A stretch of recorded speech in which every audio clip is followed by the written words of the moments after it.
Yes. All right, we should be recording now. Hello, everybody that may be watching this.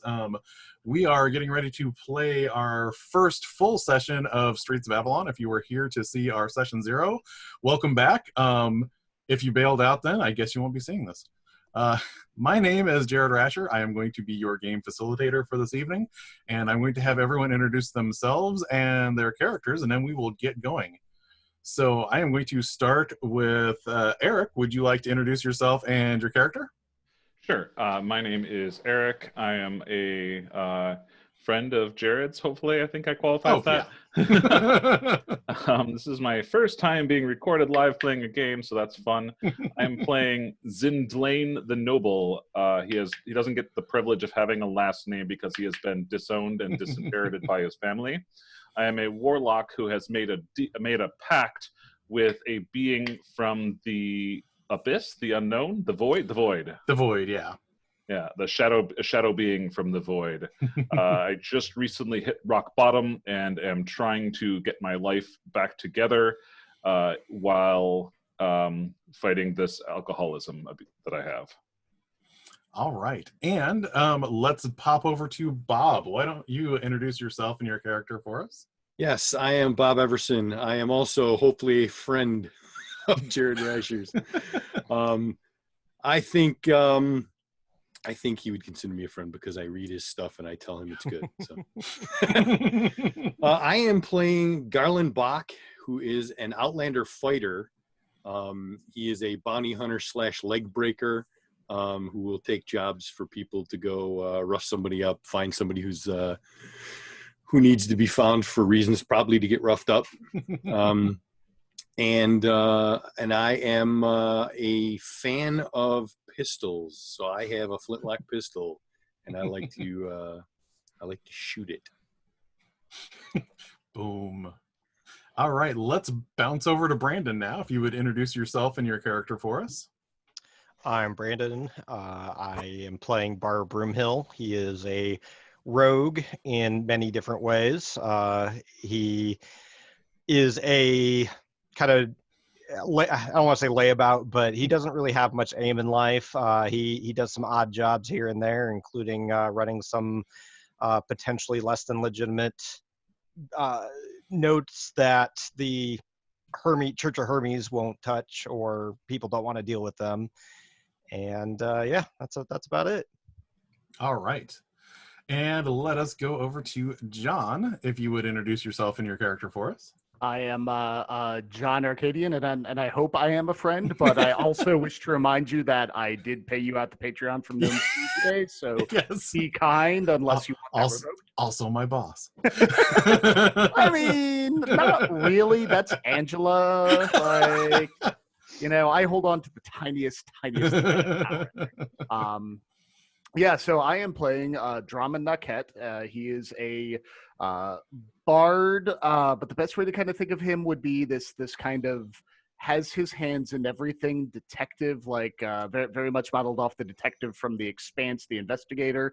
Knows a little about a lot of things and doesn't know when he should have just stopped pushing that person who came to beat him up. Like, but I don't know why I deserve this, which I'm referencing Eric's backstory. Like, but he can talk his way out of some situations, except when he can't, and then he runs from them. Oh yeah. So for anyone watching, especially if you didn't see the session 0, Streets of Avalon is an urban setting. It generally will take place all within the city, and the city itself is enormous. I believe at about 40 miles by 50 miles. Is that, I believe that is the, and it is a massive city. We are going to be playing specifically in the South Ward, which is the dock area, which is going to be the rough and tumble area where you definitely cannot count on anyone to be, have your back other than the people that you know very specifically. We did a lot of work to build our neighborhood, but some of the things that I fleshed out in between is our neighborhood has a particular name to it, and it's called the Isles. And the reason it's called the Isles is this area has such damaged sewer systems underneath it that every so often the Styx, which is the underground river that flows beneath the city, will back up, and certain streets around the perimeter of this neighborhood will just completely flood out. It doesn't happen all the time, but it happens a good amount of the time. And the guild, the guild that deals with all of the plumbing and sewer work, has a running fight with some of the local gang leaders who are also guild leaders, and because they don't want to pay the special fees to get in here, work doesn't get done as often as it needs to get done. This particular neighborhood was a pet project for some of the nobles, so every once in a while there are places like the local watch station for the Griffins, which are the city watch, where nobles have dumped a lot of money in and then lost interest, and so something will be incongruously out of place as a very nice thing that is not followed up on in any way, shape, or form. One of the recent additions that all of you will see in this neighborhood is there is a statue of a bard that some noble is very, very enamored of, and they have been convinced that this is going to bring the people of the Isles, their spirit up, and they're going to realize that they can just pull their own neighborhood up by their bootstraps by seeing this glorious statue of this bard who is a hero in other parts of Avalon. And this particular hero, none of your characters really know who this is. It's just some person from, some other area that people have talked about, but the name that you see attached to this is Maris Solanius. Oh no.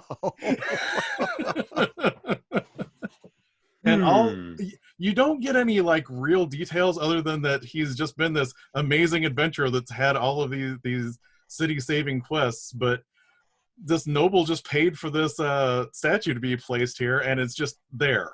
And everyone in your neighborhood just wonders why the hell someone would pay that much money for that statue. That's awesome. All right. So in addition to that statue being there, what we are going to do now, I'm going to frame what's going on to begin with, and I'm going to cut back to all of you.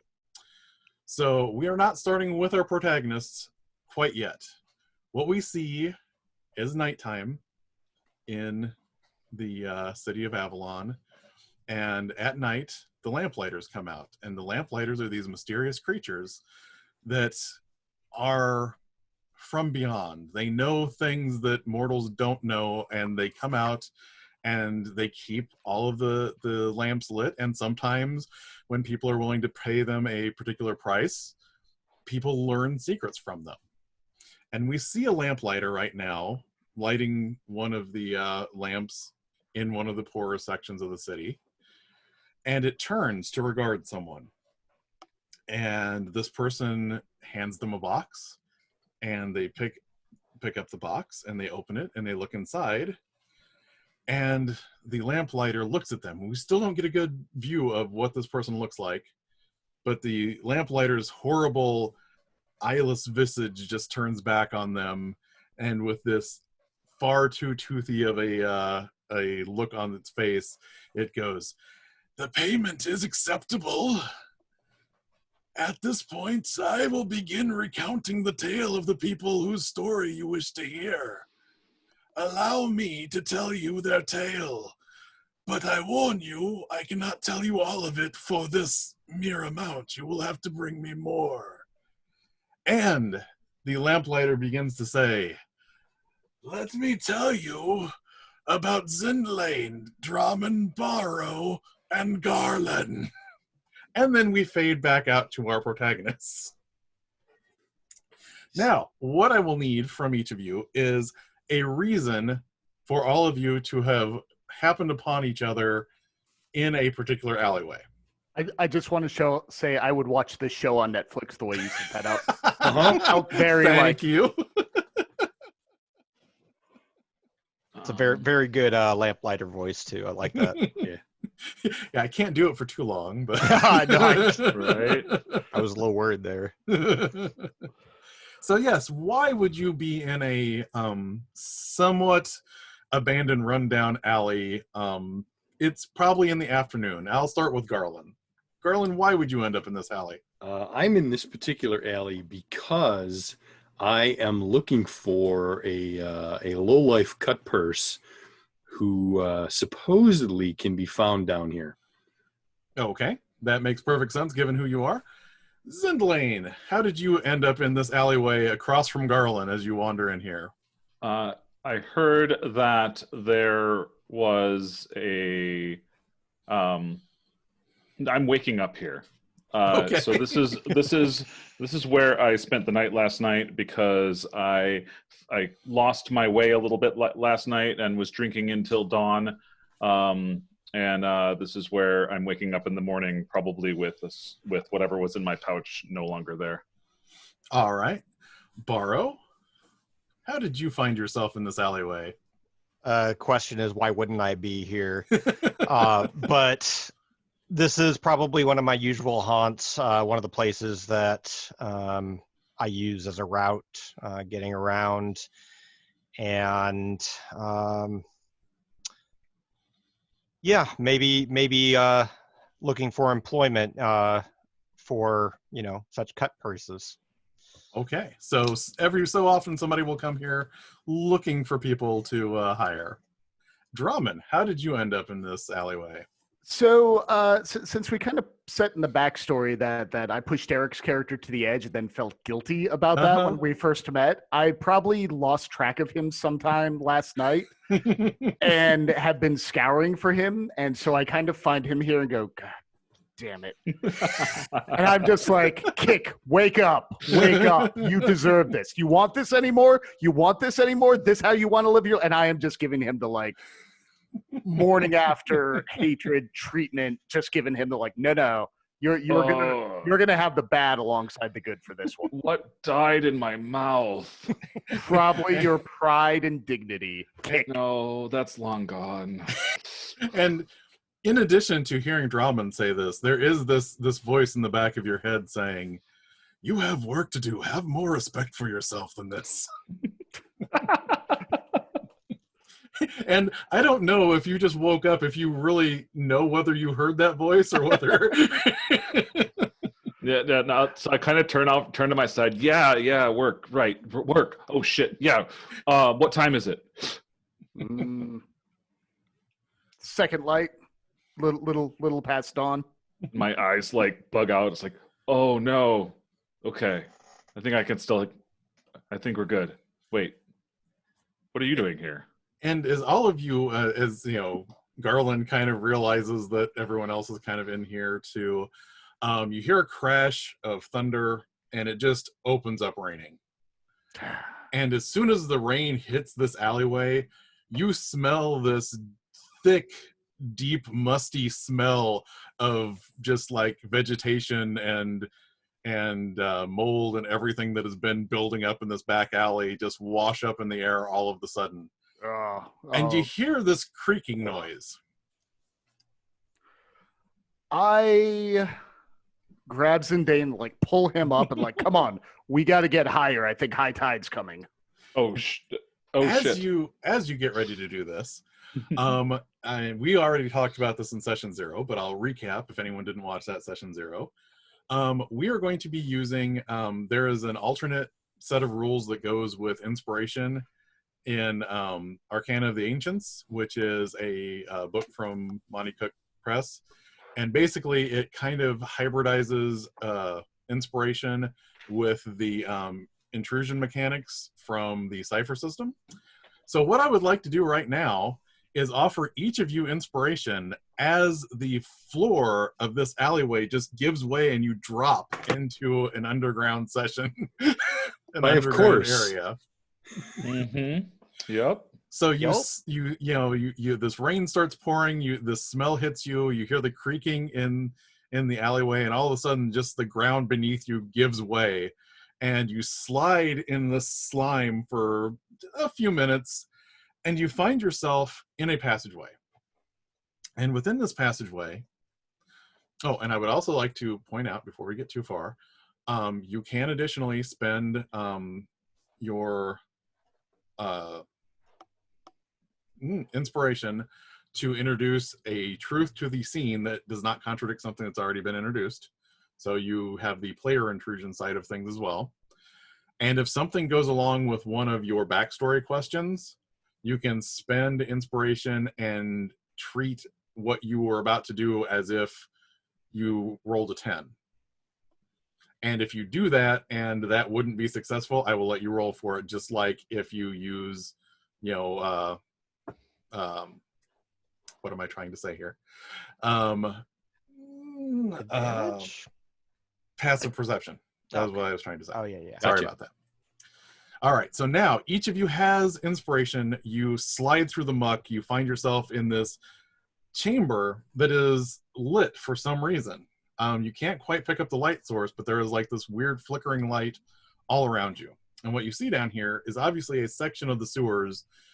There are pipes and newer works on one side, probably maybe a few decades old. There's a wall on the opposite side, which is stone, that has been broken in the center. Like something just hit it in the center like a maul or something, and it just spiderwebbed out into the rest of the wall. And there is a lectern at the far side of the room that has a chain hanging off of it that looks like it has been snapped at one point. What do all of you do at the moment? How dark is it? Like, it is dimly lit here. okay. So if you're right next to something, you're fine. But if you try and do anything ranged, you will be at disadvantage. I'm gonna like stand up and make sure I got like all my stuff. Find the empty coin pouch, the slit coin pouch. The worst thing you probably find is that there is like muck covering a few places that you probably wouldn't be happy that there is muck. Yeah, I mean, that happens.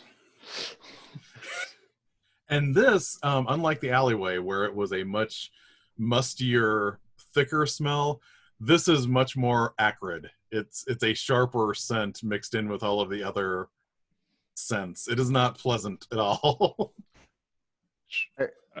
Stand up kind of like with him like, oh God, I smell as bad as you do. And I just kind of like You'll get used to it. turn my back to him and I start whispering some of the words that I know, and I start like prestidigitating myself a little clean, but I'm trying not to let him see it, get like the worst of it gone, like and then I make like 2 like nose plugs to stick up. Turn back around in all my like Kleenex sticking out of my nose glory. What's Barrow doing after this wild ride? So I probably would have been trying to get up on my feet as quick as possible, make sure that I'm not caught off guard. I'm very much taking in everything that's around, immediately trying to figure out how to get the hell out of here. Is there any place to climb? Is there any other openings that are available to us? Yeah, and as you're looking around, I mean, you can kind of see maybe 20 feet around, there's kind of walls, and then there's shadows that get a little bit deeper because, the light source, it's weird because it seems like kind of like there should be torchlight for this kind of flickering dim lighting, but you can't see any torches. It's like a weird ambient flickering. Does it look like it's coming from any specific place, or is it just kind of all around Like us? every time it starts to flicker, you think, oh, the torch must be in that corner, and then that area kind of flickers out, and then the other corner kind of flares up a little bit. So It's it's like just, at the edge of your eye. You yeah, can quite... you can never quite pinpoint it. Well, that's no fun. I do spend a little bit of time like kind of running around the room just trying to like, wait, did I see it there? No. So yeah, there's that, and then I'm also trying to see if there's any sort of entrance exits. You did say there are some other kind of passageways off and stuff like that. Yeah, it's kind of like in the corners in the distance there. Okay. Before you find anything specific, because you do kind of see, like, if you look down that passageway a little bit, like it gets dark and it might lead somewhere. But I want to see, what is Garland doing after the wet and wild ride down here? Yeah, I will pick myself up off the ground as quickly as possible to make sure I'm not laying in a pool of anything or anything like that. My first instinct is there's no way we're going to climb back up the way we came in. So I will as well look around and see what kind of options we have.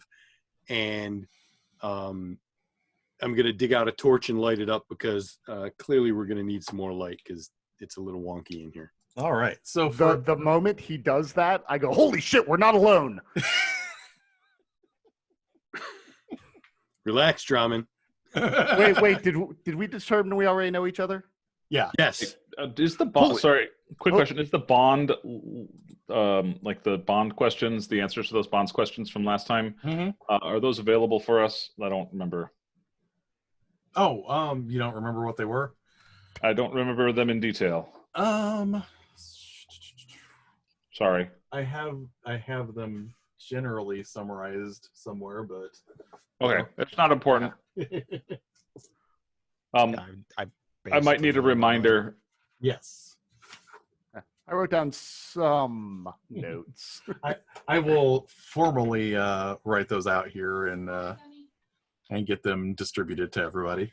I was just making sure that they weren't like easily available to me, and I just didn't see them. Yeah, unfortunately, I did not save that out. I apologize for that. No worries.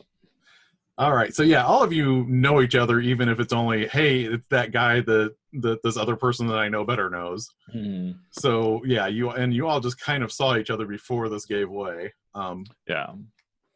So you're so Garland and Barrow, are you both looking in the same place, or are you kind of going in different directions? I'll stick by Garland. I think that's probably safety in numbers. He's bigger than I am, and I can hide behind him if need be. So bigger than fair.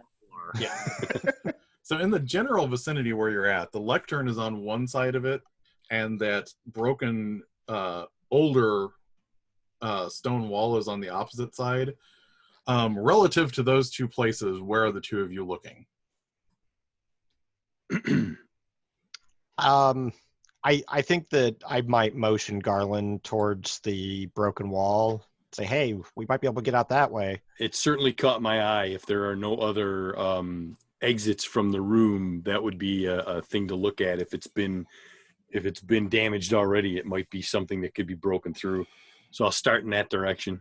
Okay. As soon as you get fairly close to that wall, you hear a voice that resonates through this area, and it says, "Speak the words of vigilance or suffer judgment." Oh, fabulous. A riddle. Who's that? Who just said that? Where's that coming from? It's a disembodied voice, which means it could be from anywhere. Another one?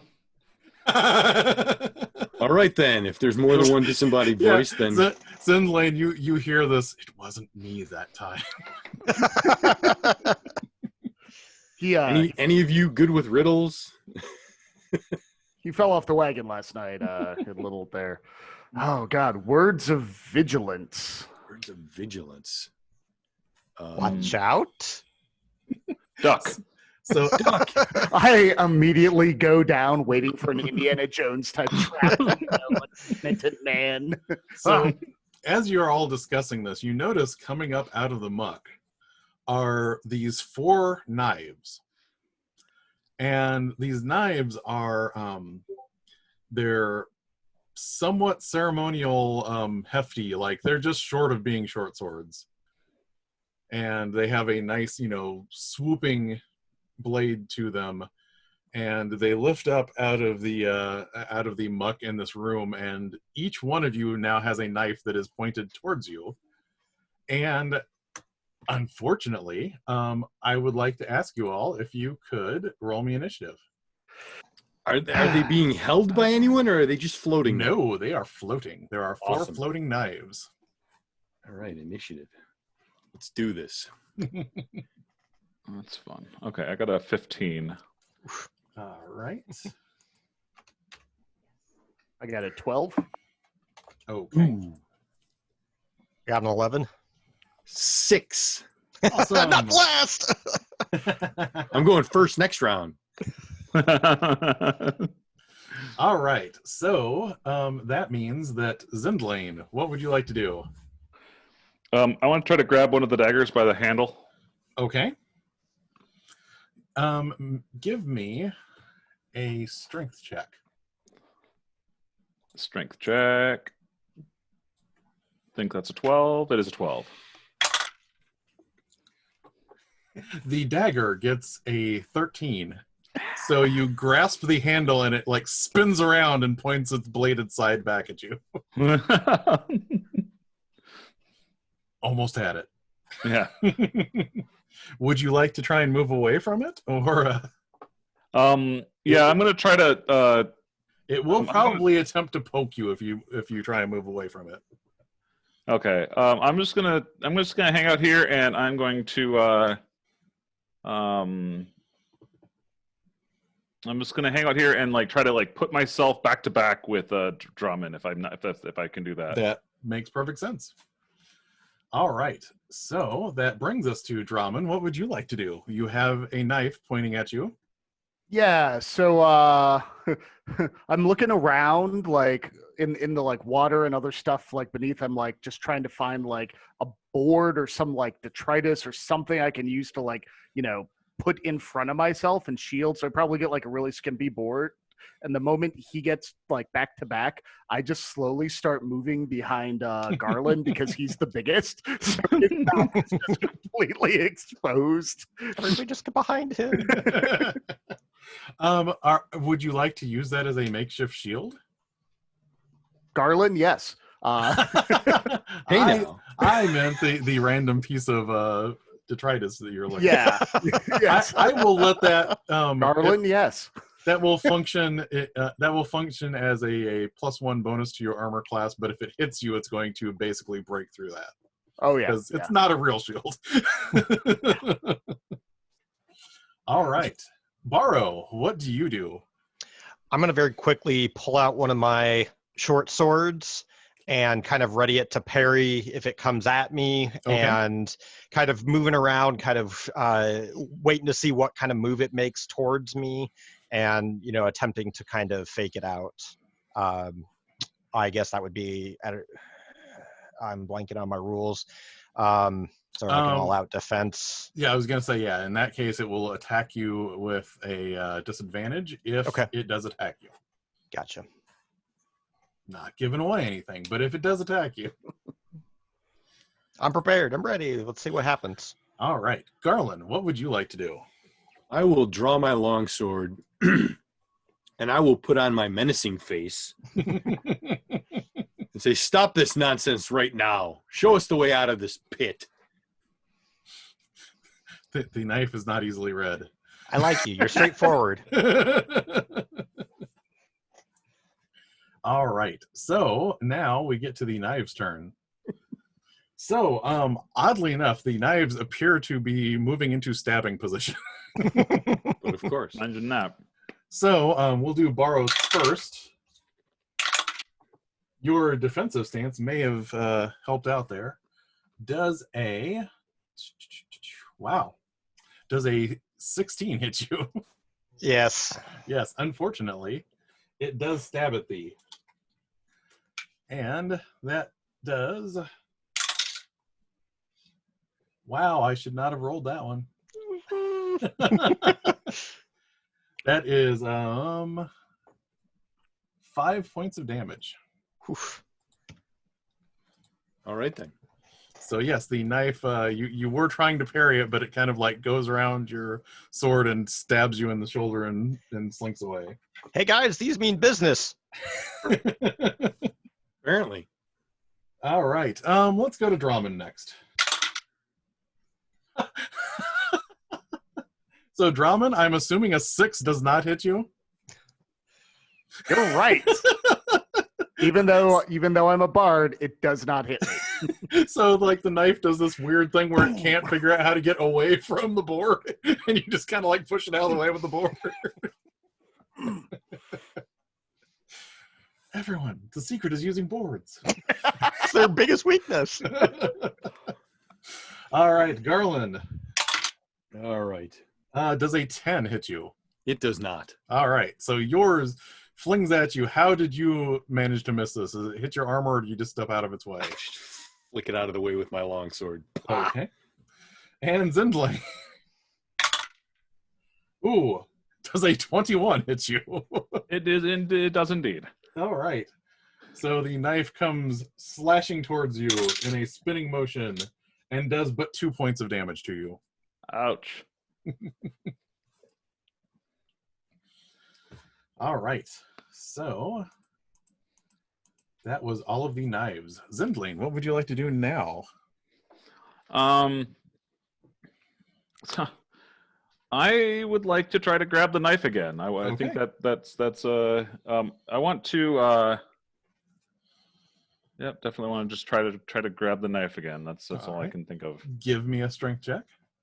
I'd like to persuade the knife to not stab me anymore, but I don't really think that's much of an option. I got a 13. Aha.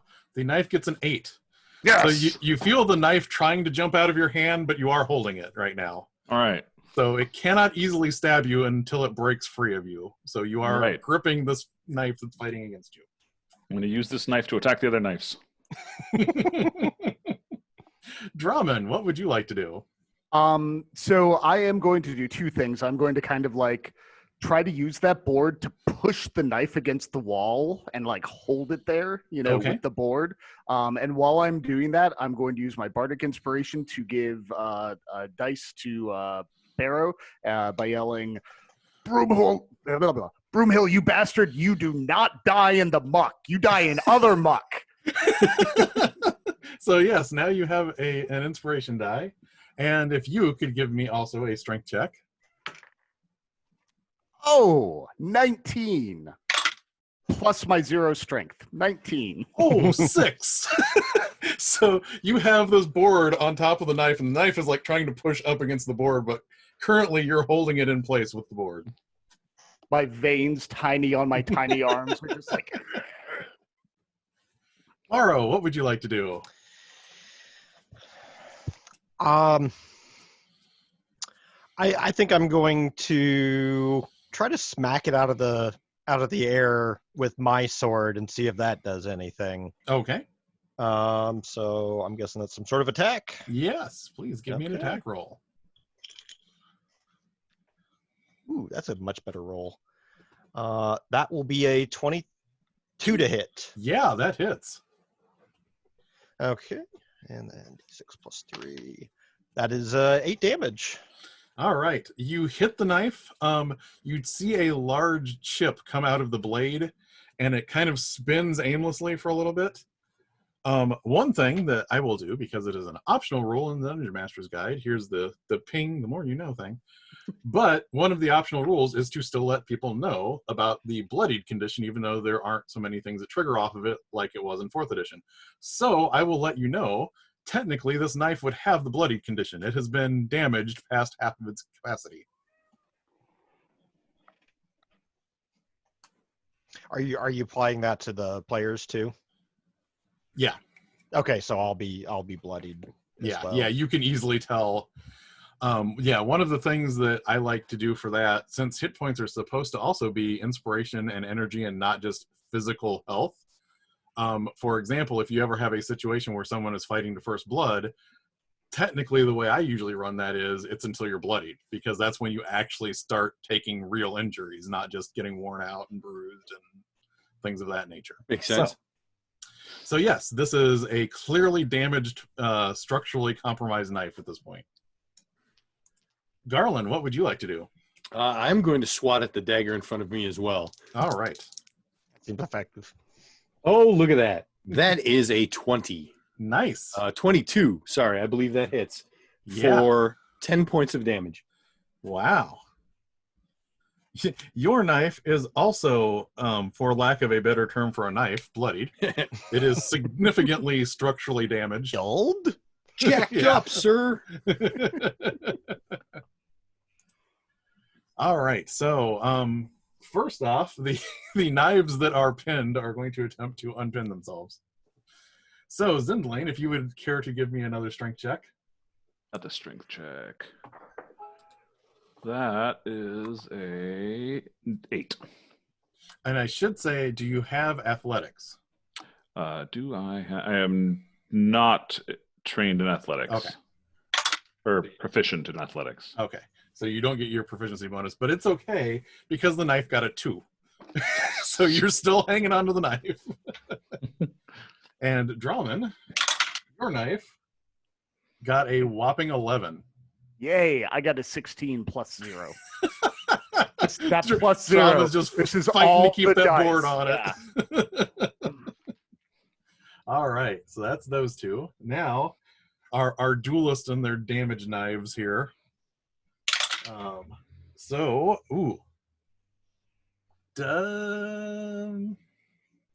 is a 22 to hit Borrow.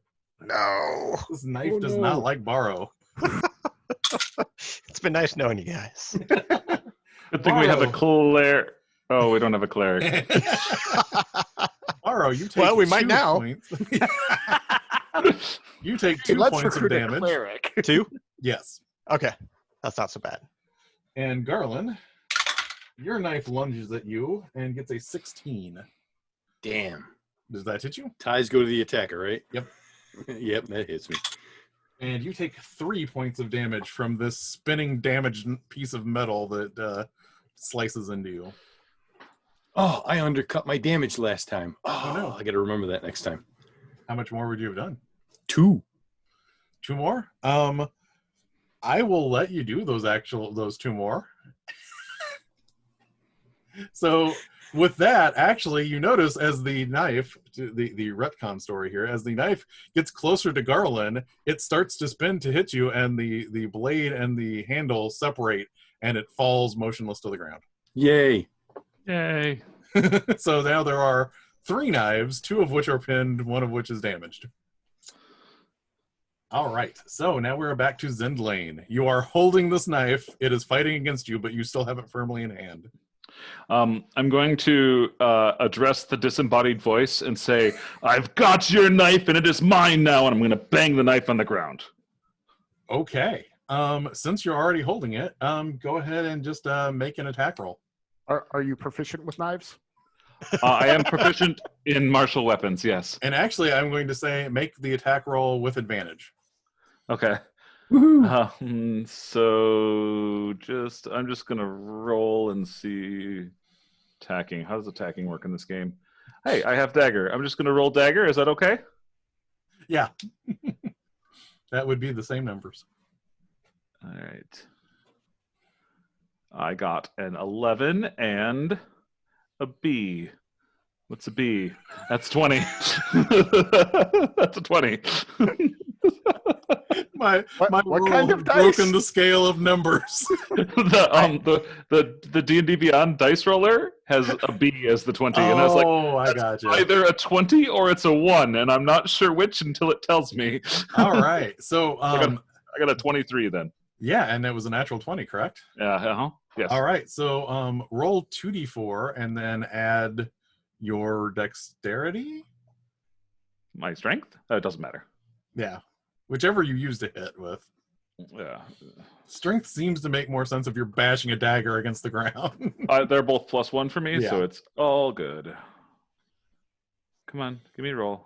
God darn it. Sorry. I'm just going to do it here then. Sorry about that. 2d4. 3. And 2 is 5, 6. All right. So that knife is also bloodied.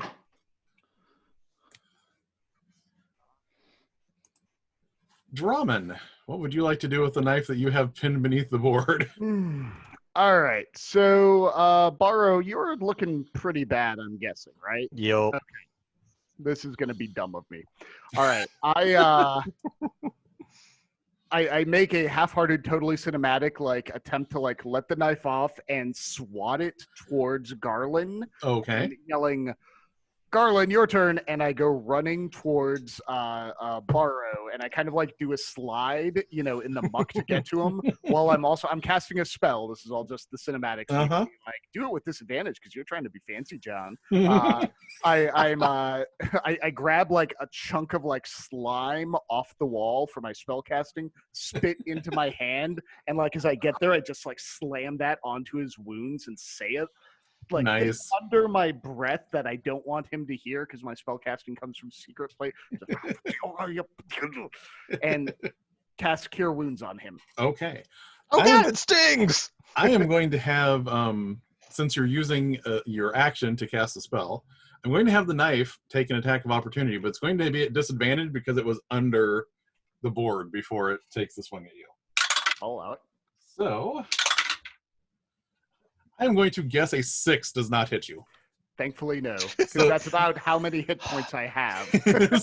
So the knife like kind of makes a half-hearted swipe at you as soon as you drop the board, and you run over to Barrow and you say the secret words that turn that into healing muck. Mm-hmm.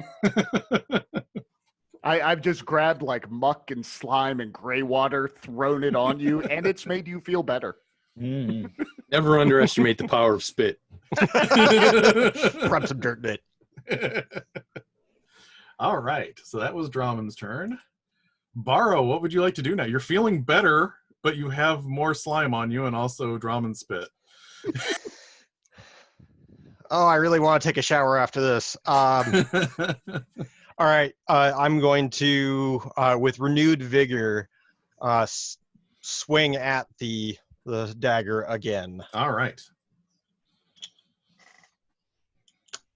And that's a 9, and that would be 14 to hit. That will hit. Sweet. And that is another 8 damage. All right, and let's see. I'm sorry, 6 damage. 6 damage. Okay. That is another broken knife. Sweet.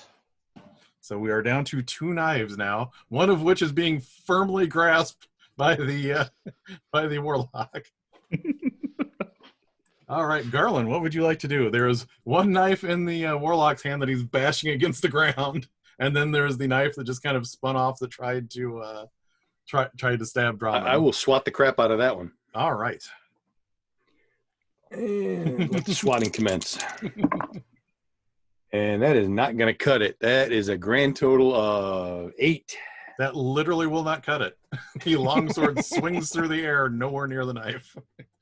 The knife kind of reversed direction at the last second. You probably could have really gotten a good baseball hit on this thing if you knew what baseball was. But then it just reversed direction at the last second.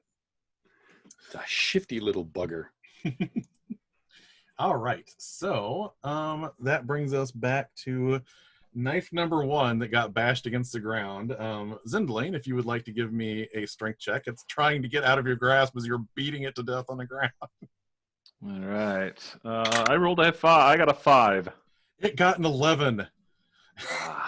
So after you hit it hard on the ground, it starts really twitching and just like pops free of your hand. Mm. And the other one is now zeroing. It's like circling around the other side of Garland to stab him. And gets a 6. So you easily parry it. You just don't easily hit it. All right, and that is our knives. Zindlane, what would you like to do? The knife is now staring at you, and even though it doesn't have eyes, you have this feeling that it is boring into you like, you bashed me against the ground. All right. I'm going to draw my sickle. Okay. And I don't know. So, like, I have the ability to channel my will through a particular weapon, and it doesn't say if that is an action or a free thing or how long it takes to do it. I'm assuming that it's instantaneous, but usually if it doesn't give an action attached to it. yeah. It just means that I'm going to try to bat the sickle against the dagger. All right. So what that effectively does is it gives me a +2 because I'm using charisma instead of strength for my. Yes, you are using your sheer force of will Yes, I'm using my sheer force of will to dominate this knife with my sickle. Tools won't outthink me. I rolled an 18, so 23. Nice. You make solid contact with this knife. All right, and sickle damage is 6 total damage. All right. So the sickle comes in contact with the knife, and once again, the blade and the handle are separated from one another, and these scattered pieces just fall into the muck and do not rise again. So there is now only one undamaged knife left. Draman, what would you like to do? Trying to decide if I should engage this or not, because it's currently focused on Garland, and I'm pretty okay with that. Yeah, I will like grab like a bottle, like a broken bottle, and just fling it at the knife. Just trying to like distract it a bit, but not make myself the like just trying to like hit it so so he has advantage, hopefully. Okay, I was gonna say, from an intention standpoint, do you want it to have disadvantage to hit him, or him to have advantage to hit it? Disadvantage for it to hit him. Okay, so yeah, you can just throw stuff at it, and it kind of spins around, and then kind of tries to reorient itself. All right, that'll work. Barrow, what would you like to do? All right, I think I'm going to run and jump and try to grab the dagger out of the air. Okay. Remember, you have Bardic Inspiration, but that's only for 10 minutes. Yep, I'm probably going to use it on this. Give me an athletics check. Awesome. Technically, it's a strength check, but if you have athletics, you get to add your proficiency bonus. Yeah, that's one of my specialty ones. All right, so it was a 5 plus. Ugh. I'm going to use my Bardic Inspiration. All right, awesome. That will bring it up to a grand total of 12. Okay, let's see how the knife does. The knife gets a 14. So you almost wrap your hands around it, and it just like twitches out of your grasp at the last second. Some of the slime just slips, makes my hand slip. Too much slime. Everywhere. It did make me feel better for a second. All right, Garland, what would you like to do? This slippery knife has... Let's put this thing down once and for all. Okay. Give it the swat again. 15 to hit. That will hit. And that is a whopping grand total of 12 points of damage. Nice. You managed to, like, everything is in slow motion. The knife is speeding towards Garland. Garland is swinging the sword. Everything is like at slow motion. The sword hits the knife, and the sword as soon as the sword touches the knife, it goes ching, and metal shards go all over the place, and the handle just drops. So all of the knives are now gone. Are all the handles still intact? Because you said they separated from there. Mm-hmm. Okay. Enough of this foolishness. I want to try to gather at least one of the knives and handles. Okay. Yeah, I'd just take one of the handles, the one that was initially going for me. Yeah. I want to ideally the one that I took, and I say I hereby claim this blade. Okay. Drummond, if you're examining it, give me a religion check. Or an intelligence check if you don't have religion as a trained skill. Yeah. There's stuff out there, I guess. 15. When you're looking at this, like, you're not an expert on it, but there's something that kind of vaguely reminds you of the Shea faith. Like, you've seen some of the members of that sect carry blades that are similar to this.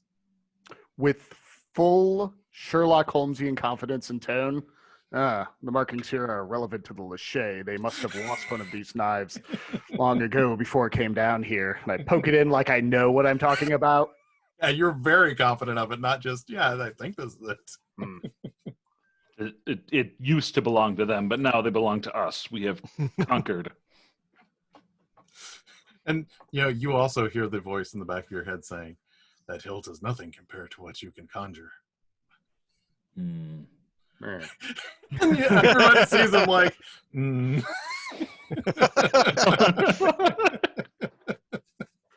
All right. We have answered your riddle with steel. Nothing seems What to next? be saying anything back to you. But you That's do. what I thought. You still see the flickering lights. You have a little bit better light source because you had your torch in your offhand. You didn't need to let go of your torch to do that. So you have the potential corners of this room to look at, but you also still have that lectern with this chains hanging off of it and the broken stone wall. What would you like to do at this point? I was thinking after all this, I've got my short sword out still, and I'm kind of like just cautiously looking around the room, making sure everything's clear. Pull out my no, I'll keep my second one in for right now. I am gonna approach the lectern and give it a good look and see if there's not gonna be anything that immediately jumps out and bites me in this. All right, give me an investigation check. The lectern is a mimic. Ooh, It's drooling. nat 20 for a total of 20. Nice. I rolled a 20, so that brings me to 20. All right. When you get closer to the lectern, you notice something. Like at first, you thought that maybe all of the you thought maybe the chains had just had a bunch of nicks or something in them, but you notice the individual links of chains have like little runes and sigils carved into them. Now, are the chains like going all the way to the ground? It's the chain, like one end is attached to the lectern and the other end is just hanging free, and it looks like one of the links has been broken. So it's hanging about 2 feet, and then at the end of that 2 feet, it's just kind of broken. So it looks like maybe things were supposed to be chained to the lectern? Yeah, it looks like something else was chained at the other end of this, and at some point it was broken. There's some sort of weird writing on this, guys. I've got a bad feeling about this. Ooh, weird writing? I want to go check out the weird writing. All right. Give me an Arcana check. Or an intelligence check if you're not trained in Arcana. Yep. I rolled a 6, so 5. This is definitely weird writing. Weird writing that was Okay, written for then. an effect. Wait, you're our magic person, right? Yeah, cool. Clearly. I mean, I will say, I will throw this much out with a 5. It does look like it probably had something to do with some sort of magical effect, but you have no idea beyond that. These runes are clearly very important. I bet you they're meant to keep something contained to this chain. Didn't do a very good job, did it? All right. There was clearly an error involved. Yes. I walk over, I kind of investigate it, I kind of like make sure, see if they're like tight, and just like kind of see if I can casually determine anything from the writing. Yes. Why don't you give me an Arcana or Intelligence? 15. Yeah, basically what this looks like is it is specifically a binding spell. Something would have had to have been dispelled before this chain could be damaged. It's like a reinforcement to make sure something could not be taken away from this. So something had to be unraveled before this chain could even be damaged. Huh. I think you're right, Zindlane. Of course. Clearly. There was some strong magic holding something in here that had to be dispelled before it let something off. I can't find the error that the caster made, though. Does the lectern have any sort of internal compartment, or can I check to see if there's anything to that? There's doesn't appear to be any kind of it looks solid, but give me an investigation just to see. I may not be smart, but I am pretty. Not right now, you're not. Probably not. All of a 7. Yeah, when you're poking around, you're not seeing anything. It looks solid, doesn't look like it has any special components, and you don't pick up anything odd or clue-like along the lectern as you're investigating it. All right. I think we've exhausted the lectern. I'm going to start wandering towards one of the nearest corner and look for exits.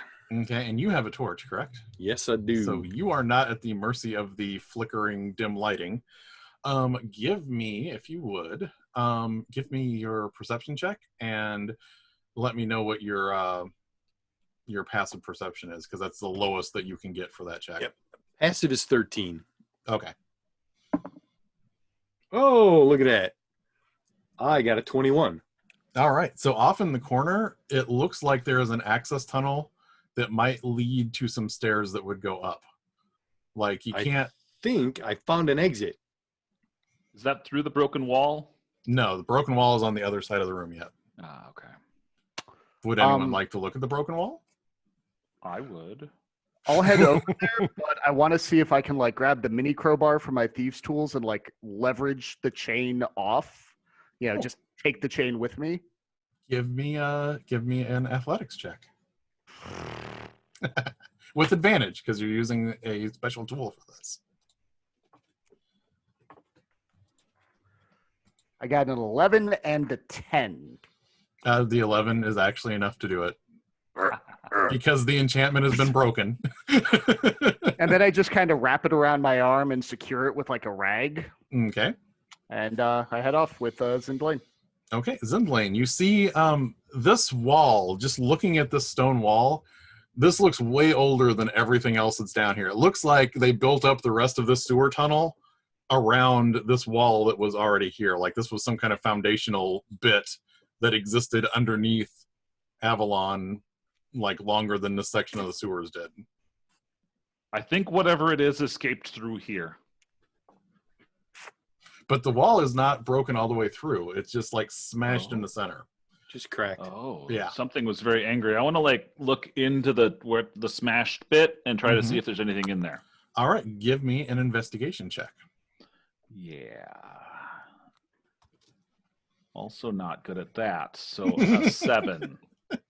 So with a 7, you can see that there was a clear impact point in the very center of this. Something extremely powerful hit the exact center of this wall.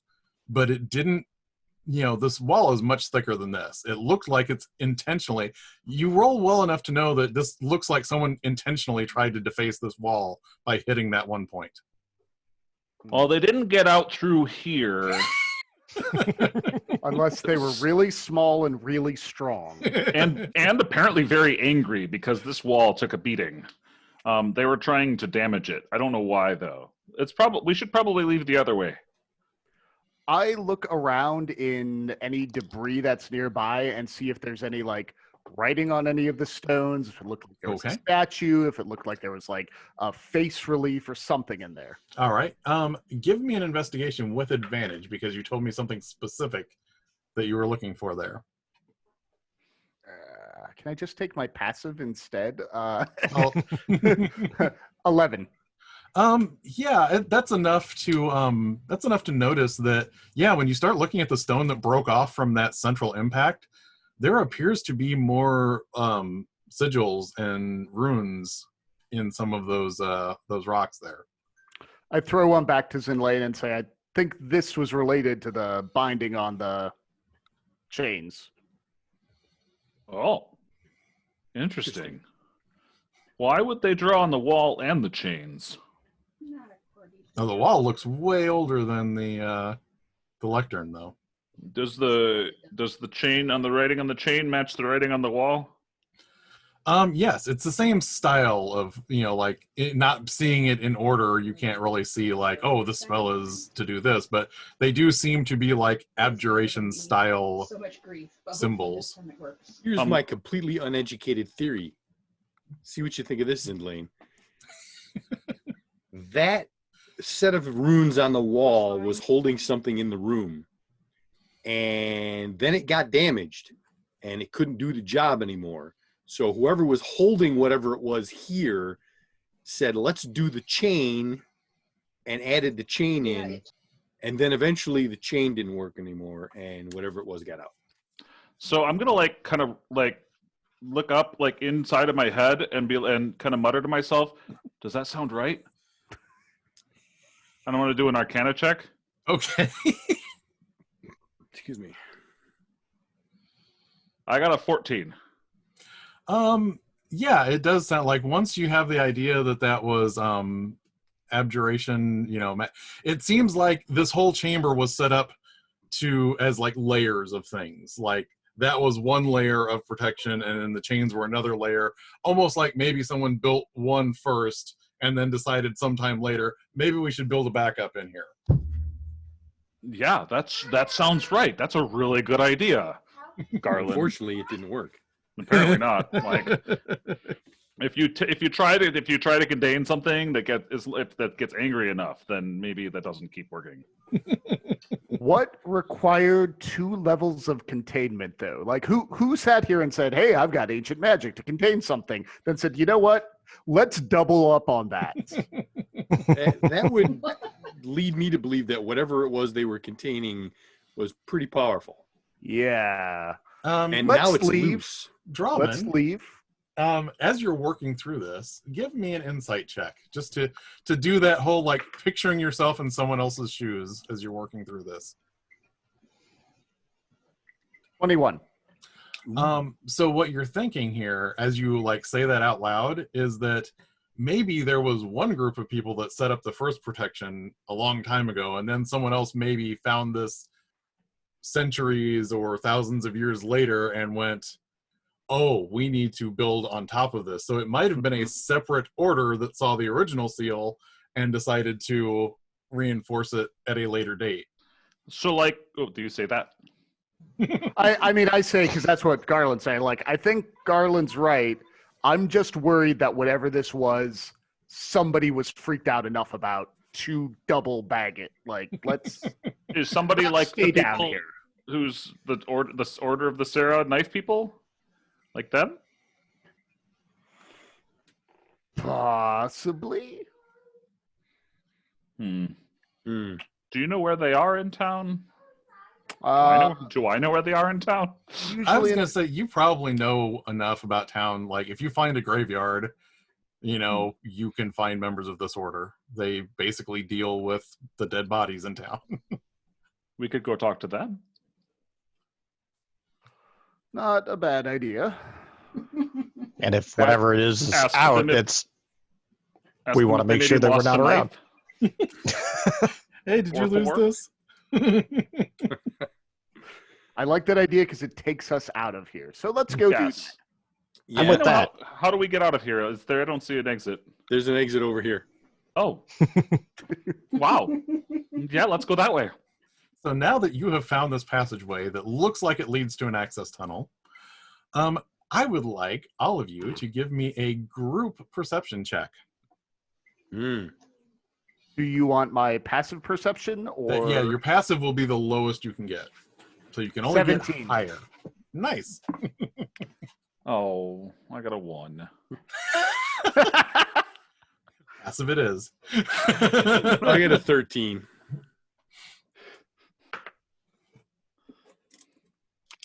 All right. So passive perception Yeah, for me is I got 9. Okay. I got a 6. And then passive for me is a 12. Okay. So, what happens is you wind your way through here. You're kind of looking at this access tunnel. You know that these access tunnels eventually lead back up to the surface. And you circle back around, and by the time you circle back around, you see this like wrought iron cage and there's like a padlock on it and some stairs that lead back up to the surface. And in front of this wrought iron cage that will lead you back up to the surface and safety and freedom, there are 2 sewer alligators just lounging in front of the wrought iron gate.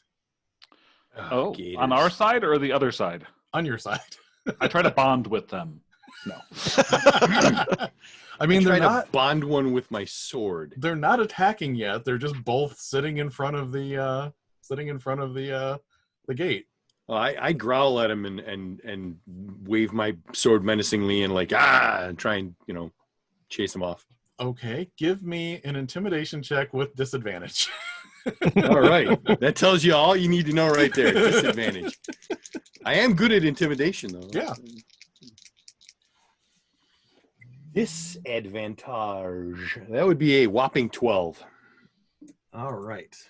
So.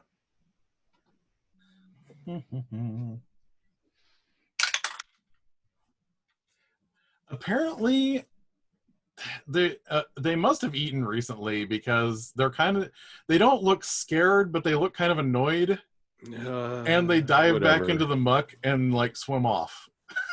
Yeah, that's right. That's how you do it.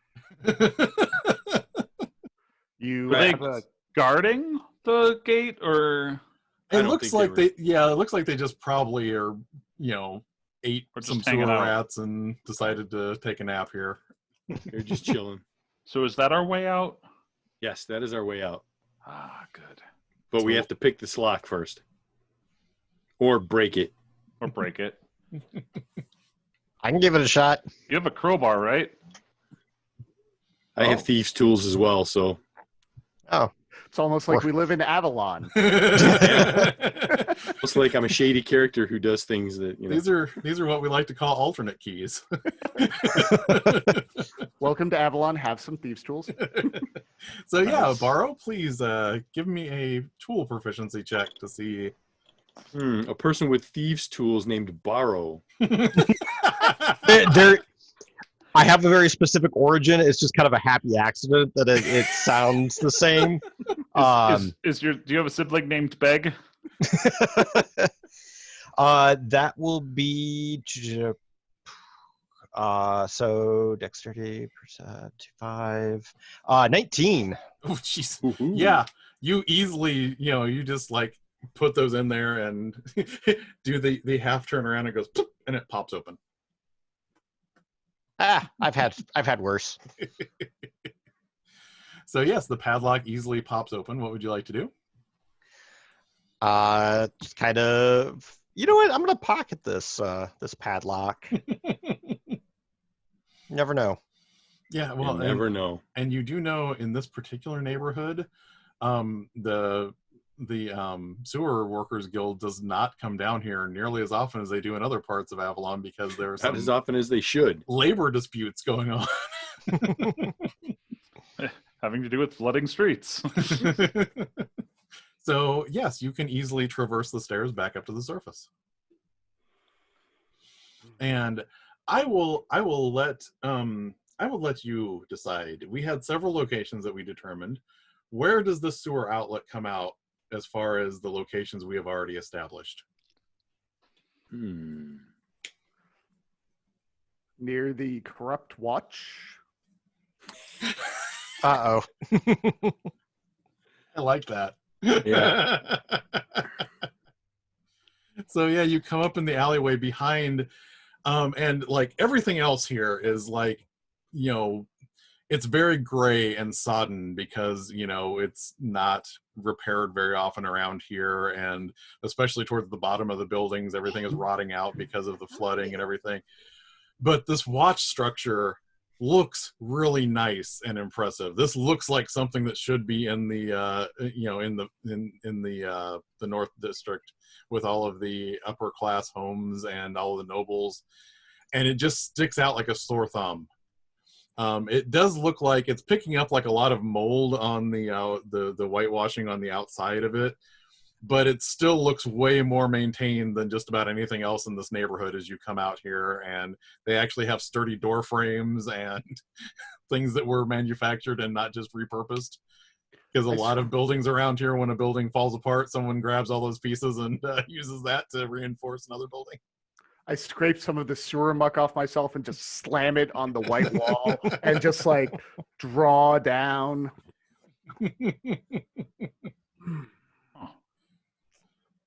I do kind of like almost kind of like a dog-like shake. Get some of the stuff off me. Ugh. Hey, watch where you I flick like- that. Stand up and like throw my shoulders back and look around like I own the place. I think I'm going to lean my muck-encrusted back against this nice wall, lean back, pull one of my boots off, and empty it out. So, I make like I'm cleaning myself, but I'm using my prestidigitation just to like really clean it. So, but I'm not letting any of them know that I could do this for them. I'm just doing it for myself. so just as like you're cleaning yourself and Garland is like emptying the boot out in the corner and like leaning against the edge of the thing, and just as he is like settling in, dumping his boot, a young woman walks around the corner of the watch station wearing probably the nicest Griffin uniform any of you have ever seen. It's still in good repair. It's, you know, it's in good shape. It's not frayed at the edges. And she walks around the corner and she goes, "What are all of you doing here?" And you do recognize her somewhat, like whether you have a close relationship or not, we don't know. But Shania is a recent person that has been transferred to this district. And she is about the only Griffin you have ever encountered that actually seems like she gives a damn about anything. And she also gets all of the shit assignments in this ward. Officer Shania, how can we help you? You're kind of making a mess on my building here. Oh, Yeah, shoot. yeah. Stop that. Come on, Hey. have some respect for the watch. you know, it was the nearest conveyance to lean up against the, structure, the crap in my boot. We fell in the sewers. Yeah, a whole alleyway. You Just got over there, like came some down. alligator issue down there? Yeah, you should get these people to fix the streets. I mean, you have to expect the alligators are going to start are going to start breeding because we don't have any eye eggs to eat them. Well, yeah, of course. Clearly. North District claimed all the good Otyugs. Well, when we can't get I'm not going to get into guild business. Should I know of any other thing, like is somebody going to come charging up out of the sewers chasing you? I'm not going to arrest you. I just want to know if I should be ready for this. Nobody's going to come charging up that we know of. Right. Nobody's something- human, definitely not. In the But- not too distant past, escaped from some kind of confinement chamber that was all magic. And there's like floating knives that are attacking people. Well, we killed them, so that's probably not going to be Wait, an you issue. killed someone? No, the No. knives. Oh, it's We just a knife. broke some knives. They were hold up a disembodied blade. knives that were attacking us because of I the hold up the magic. blade and the handle. And I promise you, we're not as drunk as he looks. she takes Zindelaine off to the side and goes, "I'm used to you being this way, but when you start gathering other people with the same habits, it's just not good. You're never going to get out of the cycle if you hang around with people that are doing the same things that you are." I mean, I woke up in not the best place, but I'm feeling much better now. And if I could borrow your shower again, I'd be doing much better. Maybe. Come here. And she brings you in around the side to the back. And the shower in this case is literally just a bucket with a... So there is like a well pump to the side, and the you can fill up the bucket and Hose hose it them on off. yourself. And yeah. Perfect. So you may avail yourselves of this, but she's like, as soon as you get cleaned up from the muck, I need you to move on. Just not everybody else is going to be as nice about finding you here as I was. And Understandable. I'm going to go close up the sewer grate so that nobody asks anything about this. Hey, I've got a question for you, Officer Shania. This is right behind the city watch. Have you ever gone down in there? Has the watch ever sent patrols down? Do you know what's in this area? I was told at one point in time when I wanted to pursue some suspects into the sewers that the sewers are not our concern And until such time as guild business has been restored to this area, no member of the Griffins is going to be expected to go down there. Mm-hmm. That's probably a good policy. Yeah, I guess. And you can tell she's just pained because she wants to do so much, and she doesn't even know where to start in this district.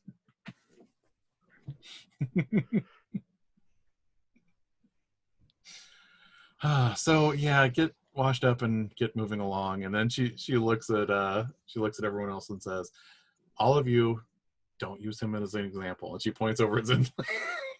I'm like taking my shirt off and I'm like wringing it out. We're doing our best to try and keep him, upright. So, like holding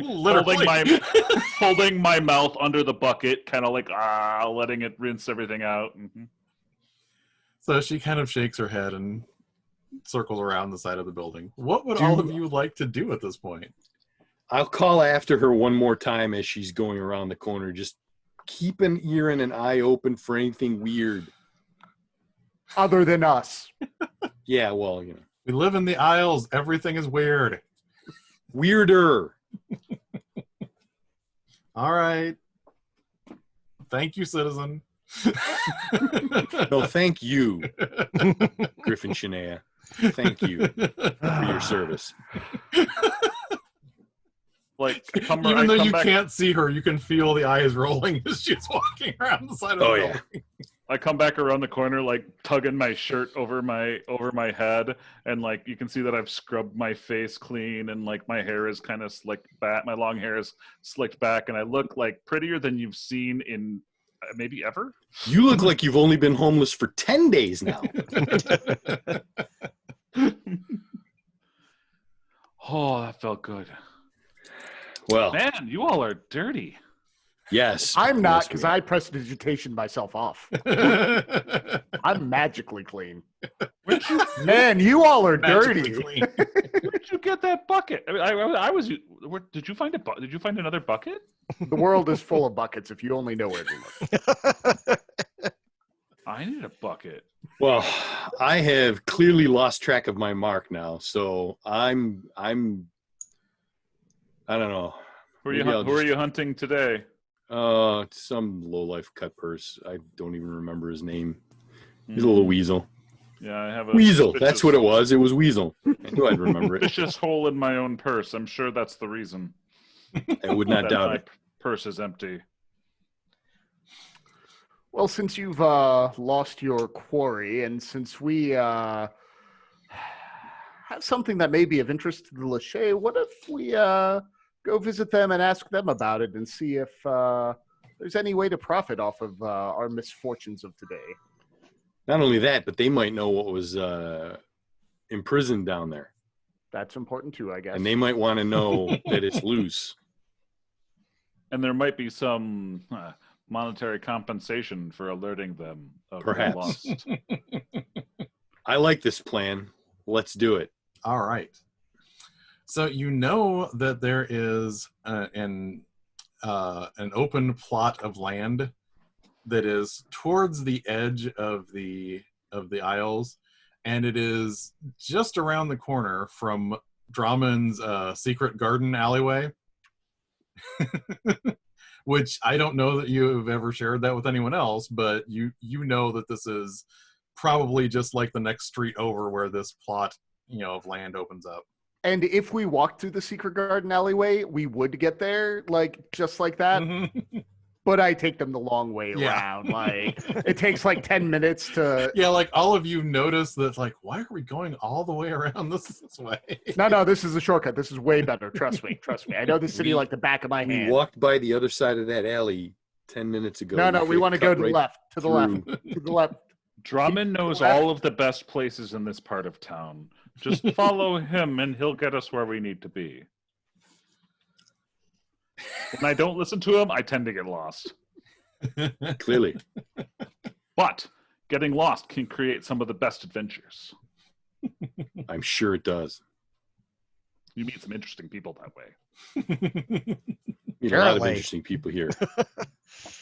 So Does anyone get distracted on the way to this graveyard? No. So Is there something distractible? No, I just didn't know if one of you were going to, get into trouble or... No, I'm kind of interested in talking to these Lachey people about the knife as well, so... All right. So, because of the nature of this neighborhood, and because it's been this way for decades now, the Lachey in this area have gotten used to... It's kind of like in the New Orleans area where everything is a mausoleum. They don't bother burying anyone because you don't want someone to come floating back up again. Yeah. So you see all of these mausoleums, and you see a gate around the outer section of this. And there is a caretaker's building towards the front of this area. Open gate, like anybody can walk in? Yeah, it's not closed yet. Not until it gets dark. All right, wander right in then. Yeah. Mm-hmm.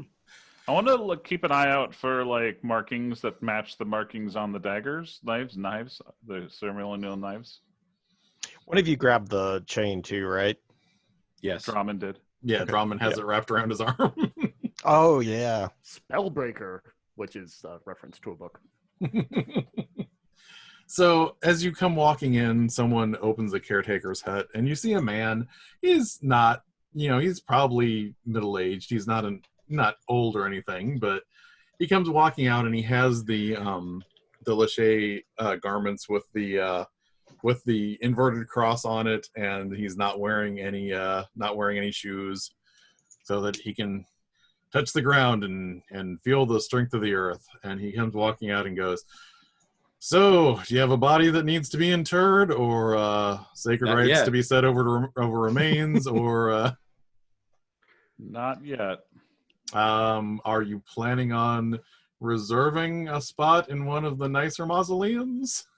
I just tossed the knife hilt at him, and not even like trying to make sure he can see it, just fling it his way. Like, we came across this in a rather unusual place. Huh. These, You can tell he's stopping to think a second to see, like, is it okay to tell people this? They tried to kill us, if that helps. They didn't succeed. These might have something to do with my order. Thank you for returning them. Good day. Before you go, you might want to know the chamber where we got attacked by those had some powerful magic that was keeping something in, and it ain't there anymore. Ooh.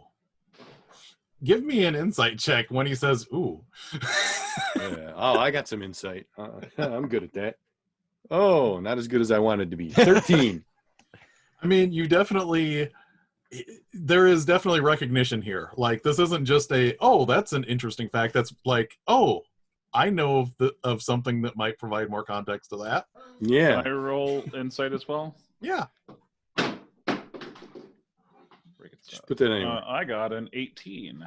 Ooh. All right. So with your 18, as you're observing this O speaks volumes to you as you look at the creases on his face, and they deepen. And like Garland picked up that, he knows something about it, but you picked up that he feels like he understands the context, but not necessarily this context. In other words, he might know where this is used. He didn't know that there was something similar to this close by. So I want to step forward and grab him by the collar and say, "You're imprisoning things underneath the city, things that can hurt people." Ooh, relax, Zindlane. Put the nice man down. I will actually let you, Zindlane, if you would like to give me an intimidate check. But Garland, I'm going to say this is a perfect case of good cop, bad cop. So Zindlane, you can roll with advantage here. All right, with advantage? Yes. Nice.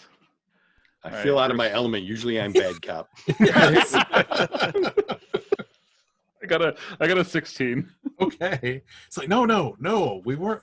I don't know of anyone in my specific cloister that would have been guarding anything that was down in the sewers, but I do know of the procedures and the rites that would have been done to do something similar. Okay. And is it used to hold a good thing down there? Keep something safe rather than something that would come up and kill lots of people?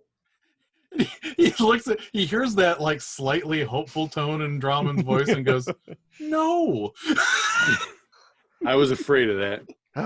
I show him the chain wrapped around my arm. Like, Oh, goodness. All right. So, oh, goodness. Before it was just, oh, now it's, oh, goodness. my order very specifically makes sure that the dead find their peace.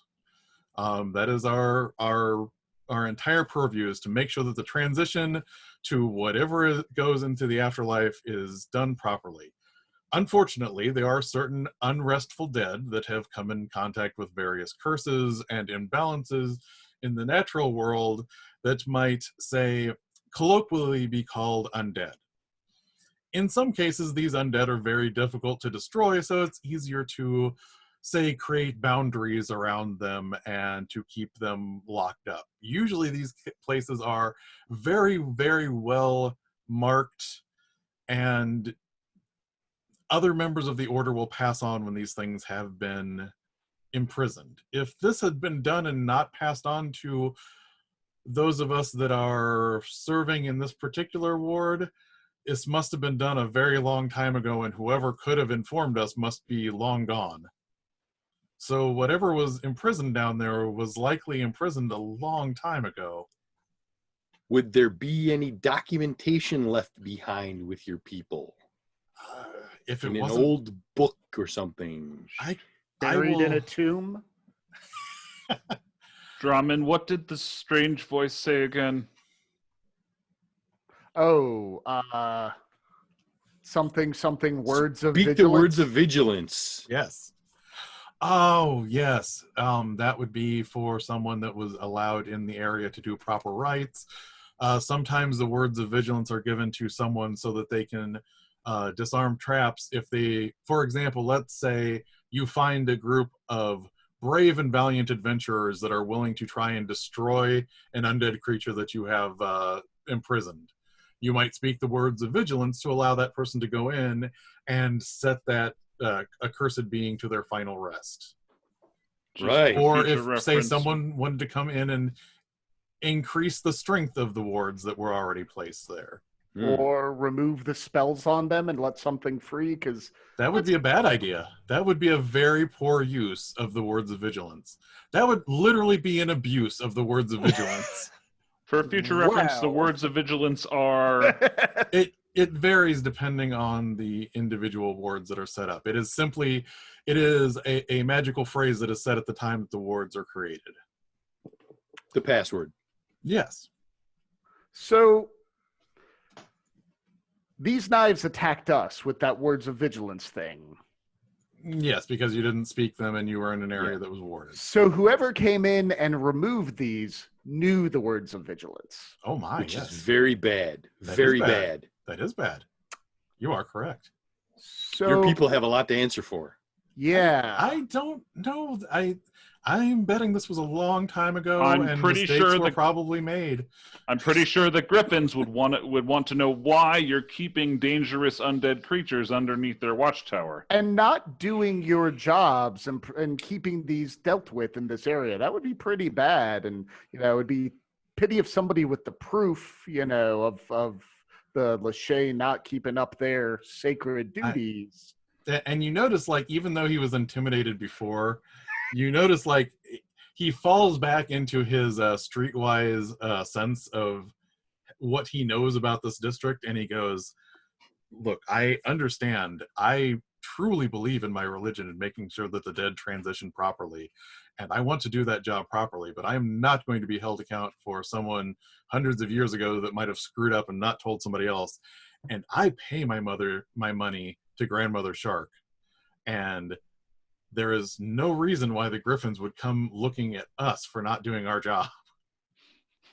And all of you, since we'll bring it up as it's going, let's see. Zindlane may not know much about this, but I think the rest of you have enough trafficking in this area that you know Grandmother Shark is the guild mistress of, let's see, what was the proper guild that she was part of? She is the guild mistress of the Cadre of Vermin Catchers. Now, it just so happens that the Cadre of Vermin Catchers has decided that this neighborhood is theirs. They are the ones that are demanding the extra tribute from the Sewer Workers Guild, which is causing the ongoing dispute. And whoever has been the guild master of the, basically the rat catchers, has been running this racket for a long time, and basically they run a protection racket. Part of it is that they go around with their well-trained vicious mastiffs catching, vermin. And sometimes if you pay someone enough, a lot of people look like vermin to these well-trained dogs. Oh no, our dog got off its leash. What could we do? That is a crying shame. And a lot of the griffins in this area report to Grandmother Shark because, well, it's a much better supplemental to their income if they do so. Alrighty then. Look, we're not trying to shake you down. We don't work for Grandmother Shark. My friend here was injured. This knife took chunks out of him, and I pull up and I'm like, oh shit, right, I healed that. I like, as you're like, my friend here was injured, and I'm like, yeah, right here, it cut me. I'm just looking at Barrow. I do lift up my shirt, and they just got mud like caked on the side, and it's kind of oozing. This mud is the only thing holding his innards in. Yeah. It was much worse before, trust me. Let's see how well he's going to respond to all of you as a long-term contact. Could you give me a group persuasion check to see how well disposed he is towards all of you? Oh, suck it, son. I got a 22. All right. So did I. 12. Nice. 20. Sorry, mine's just a flat 20, not a 22. So Barrow, But it is a what did you natural. get? I got a 12. Okay, so I mean, he's not overly impressed with you, but the overall, the group makes a pretty good impression on him, even though Zindlane threatened him right off the bat. As I lift my shirt up, some of the mud just kind of falls down onto the floor. Here's a silly question. But the chains, we know the chains got broke, right? And we know that the wall got punched. Wait, there was a wall? Same kind of runes as this, but Runes on the wall. Yeah. And someone struck them very, very hard and broke. They tried to get out that way, but there was no getting through that wall, so they escaped some other way. Or the person who spoke the words of vigilance did it. We don't know. But my question is, can we tell how long that chain has been broken, roughly? Was it recently, or was it 100 years ago? Oh, yeah. I actually will allow, if you guys want to make investigation check to look at the I am very interested in figuring that out, and I don't know shit. I got an 8. Ooh, 16. I got an 18. all right, so those of you that got higher than a 15, the chains themselves are probably hundreds of years old, but the way where they're broken is it's barely corroded or anything. So this is probably within, at most, as damp and everything as it is down there, at most it could have been maybe a week. Okay, Oh, so You just invented forensics. so this is clearly fresh.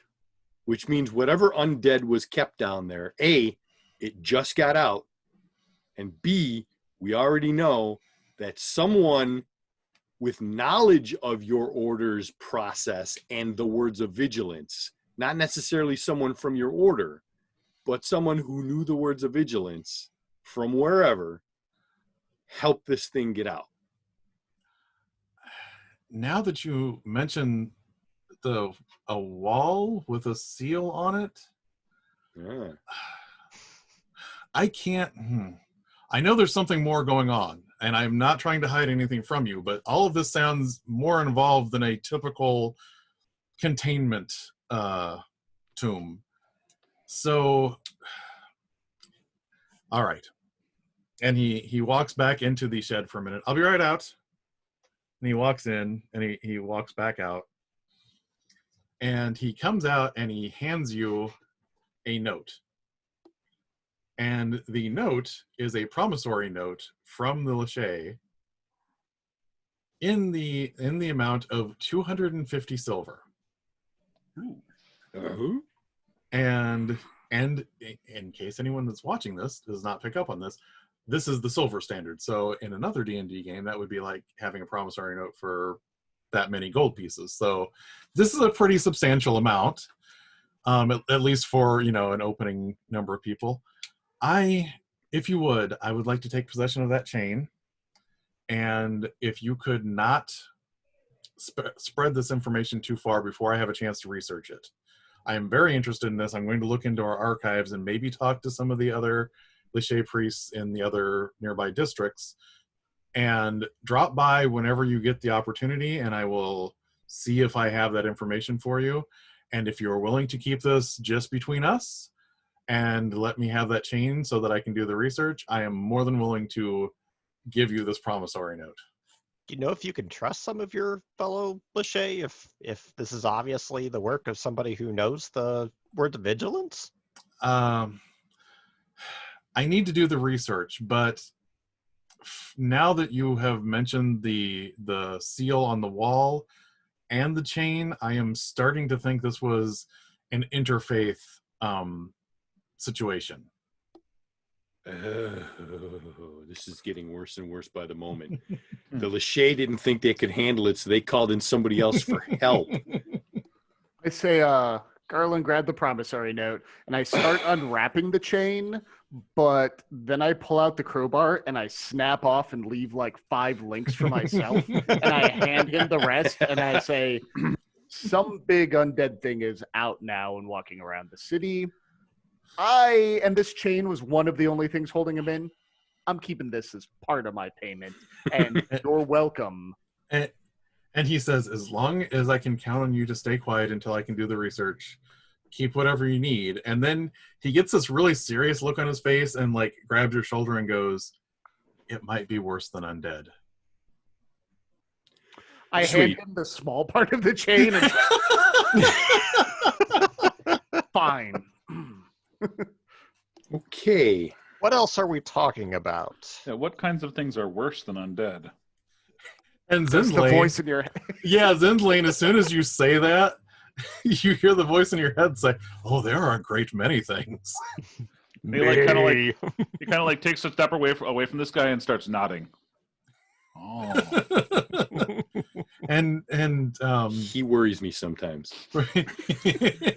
brother Sebastian just goes, I hesitate to say, but there are things beyond this world that can corrupt and touch the soul that are an issue, and I will leave it at that for now.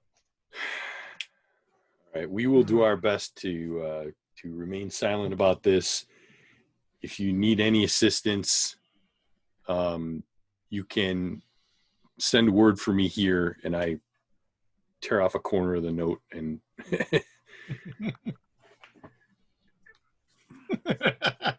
but none of the legal looking part of it. Yeah. All right. So he says, yeah, I can't promise that I will know anything anytime sooner than a week, but if you should need to stop in, and if I find out something, I will send information back to you. It All right. takes a while to get to some of the other districts. Understood. So you have 250 silver and a promissory note. What would all of you like to do at this point? Cash it. Well, it's a piece of paper that's not worth anything until he gives us silver for it. So we'll keep it safe. Wait, you said Oh, it was we a can't- promissory note with a bank, right? Yeah, you can. Actually, you can cash this in at Mhm. any of the guilds. Will be able to Okay. exchange this for you. But not the cadre of vermin catchers, because I'd like to stay away from Grandma Shark. Oh, damn it.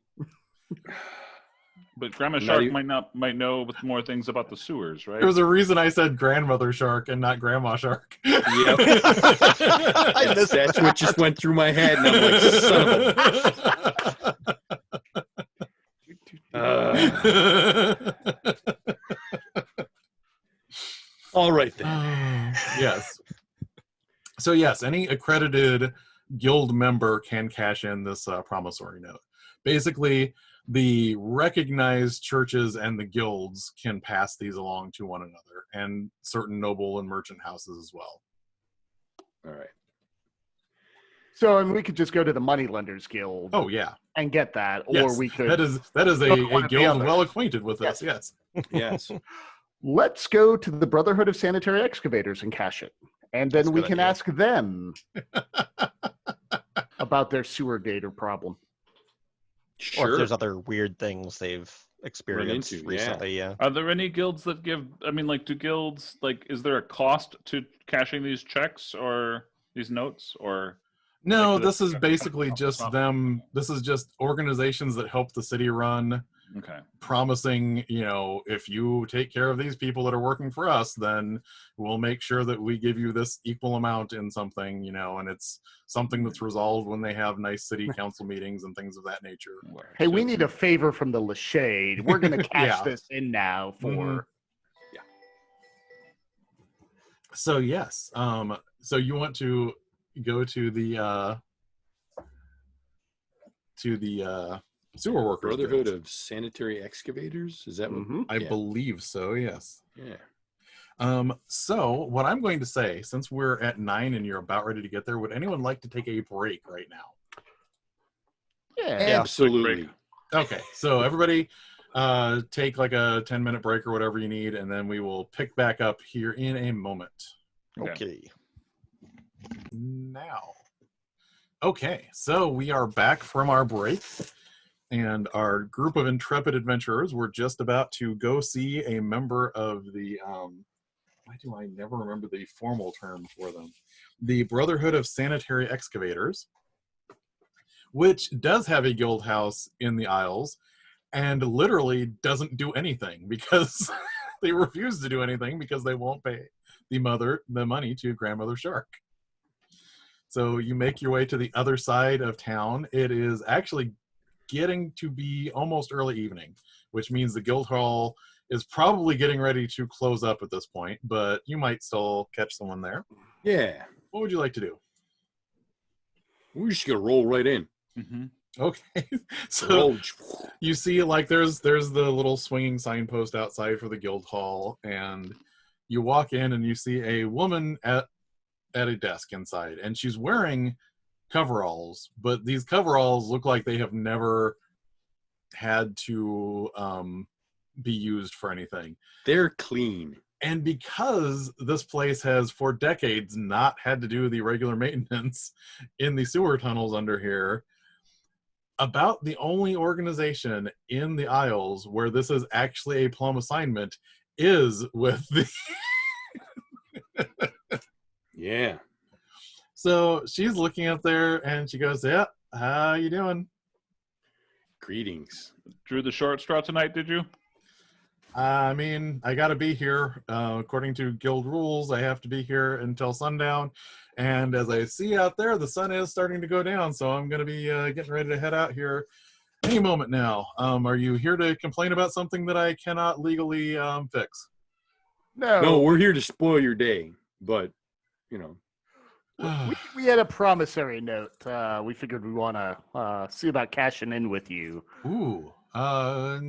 Where's it from? The Lachey. Oh. Huh. Interesting. And you can tell there isn't a lot of direct work between those two organizations, especially right here. And she has 250. That's pretty good. Yeah. Might be able to do something with this. Awesome. So if you cash it out, that would make everybody's day a little happier. Yeah. Give me 1 second. And she gets up from the desk and she walks into the back. And as she walks into the back, note with her. Yeah, she took the note with her. And you hear this noise. What did that sound like to you, gentlemen? What did that sound like? Gnawing? Sounded like an otiug. Yeah, I was gonna. Drummond probably knows enough of it the way. Yeah, like even though they can't do the work, they have one stationed here. It's just kept in a pen, and they have to feed it. Yeah, don't be feeding it our money. I want to unless it poops silver. Everything okay back there? Oh, it's just fine. Sarah's just getting a little rumbly. Hello, Sarah. Nice to make your acquaintance.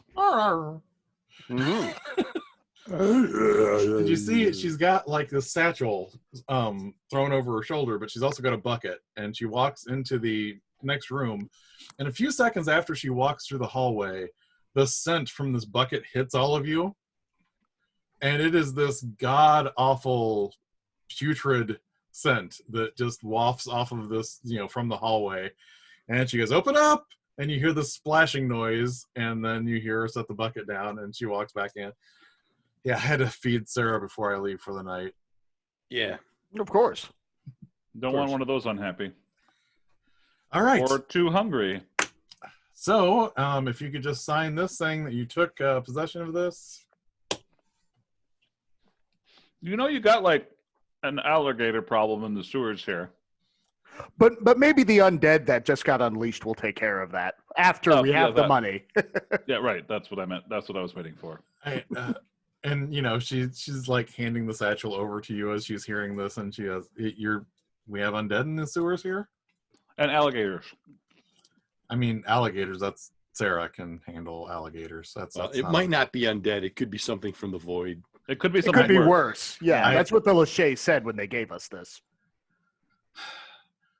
Oh wait, we weren't supposed to tell anybody. Yeah, I was about gonna. All right. Well, Discretion, guys. Discretion. I need to do some discussing. Thanks. Enjoy your silver. And she They're starts writing joking. notes. But we do have questions as to whether any of your people have noticed anything weird going on lately. Yeah, no, we were just messing around about that whole undead thing. But if there were, what would you know about it? Your Otyag sounds a lot like a zombie. Yeah, that's me. Don't say that about Sarah. I mean, normally, if it's something simple that the Otyugs can handle, they help us clean things up. If it's something we would have to subcontract for, we would look for some freelancers, and we would give them a stipend to look into the situation for us. So, when was the last time anyone from your guild actually went into the sewers around here? And she pulls off down a logbook, and like there's this massive like thing It's of been dust a that just while. flies off of there, and she turns these brittle pages, and she goes, 38 years ago. So how much would one of these freelancing gigs pay? Depends on. I'd have to talk to one of the guild coordinators. They could cite me a price, but it all depends. Like if it's a known threat, like especially large animals that might injure one of our Otyugs, then we have a base fee based on the size of the group going down there. If it's something that might require someone with occultic training, then we would have to, coordinate with some of the priesthoods to get a better idea of what the going rate would be for that. What's your base fee for taking care of something that was held behind 2 layers of magical protection? Hypothetically. She Just to starts throw an looking example out. very worried at all of you, and she's like, that is far above my pay grade. She says, as somebody that, whose parents are well placed in the guild and has not had to do a whole lot so far. We're taking up your time. Sun's going down. We should let you get back to, your closing up and going home. Yeah. I want to try to stiff drink. But I mean, you really don't need to file this paperwork just yet. Let us do some of the groundwork for you, and then when you have more, when there's more information available, then you can file that paperwork. Nobody likes filing extra paperwork, especially in the evening. I thought you said this was all hypothetical. Now you're saying it's not hypothetical, and you're investigating it further? I mean, if you wanted to make sure a problem like this never came back and landed on your desk, I mean, we could go make sure something like this hasn't happened. For the right. Just looking for some we're scouting out possible job options. We're just here to help you. Since several people have been speaking, I think I'm going to have a group check here. Yes, you will. And if you could give me I think it's going to be persuasion, and it's basically, this is persuasion to the case of keeping her from panicking over. Yeah. Because what you don't know is worse than what if somebody just literally spells things out to you. I got an 11. Okay. 13. Okay. I got a rock. I got a 20, not a natural 20, but a 20. Okay. And you haven't said anything, so you are just like... Well, I interjected to make sure you guys weren't putting foots in your mouths. That's true. Guys. He's holding on to that hope that Barrow was keeping us in check with a stern look, like, what? So we got a 20, and then what was everyone else's? 13, 11, 4. 4. Okay. And she looks at you and goes, okay, completely hypothetical. No paperwork needed. Would anyone like to make an insight check? Yes. No. 5. 18. So, Good, we got this squared away. Zenlane and Garland, you're sure she's fine. She's completely fine. Good. Drummond, she's going to do something. You don't know what she's going to do, but she's definitely spooked. So glad we calmed her down. Look. We just dropped a lot, hypothetically, at your feet. It doesn't have to be at your feet. We're just 4 people who walked in here and told you a story and we're getting a promissory note. It could stay at that, and somebody else could take care of it if you found your way to making a special freelancer case right now. We could make sure this, never happened. It'd be good to not have this be your problem. I don't know what isn't happening and what is happening at the moment. Exactly. And you want to keep not knowing. Right. Nothing. Really would prefer not to know. I mean, that's because knowing. If, this promissory note got paid out double, this would never, ever come back on you. I can't Or do Sarah. that. Is that right, Sarah? Sarah, this is a good idea, right? See? Sarah says it's a good idea. Yep.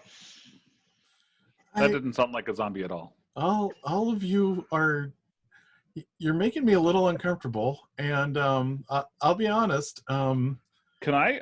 If you could leave now, I would feel much better. Does she have a crest, family crest, identifying her? No, anywhere? No, she's just got the regular, the guild. It would be fun if I knew who her parents were. No, they're not nobles or anything. They're just people that have been guild members forever. Okay. It's common people nepotism, not noble nepotism. Yeah. So yeah, if you could leave, I would greatly appreciate that. And let me put it this way: hypothetically, I won't call any other guild members to consult on what I need to do about the hypothetical things I have been presented with. Please Good. enjoy your silver, hypothetically. So yeah, you think she's a little spooked, but but she is ushering you out of the office so she can close up now. I mean, what even is she going to report? 4 shady individuals who tried to extort her? So the sun is This going. is the Isles. That happens. Yeah, that's Tuesday. This is true. So the sun is going down now. What would you like to do? The sun is going down, and you have 250 silver pieces in a satchel. We should divide that up. And probably put it somewhere safe. Well, in your case. I wonder if... What?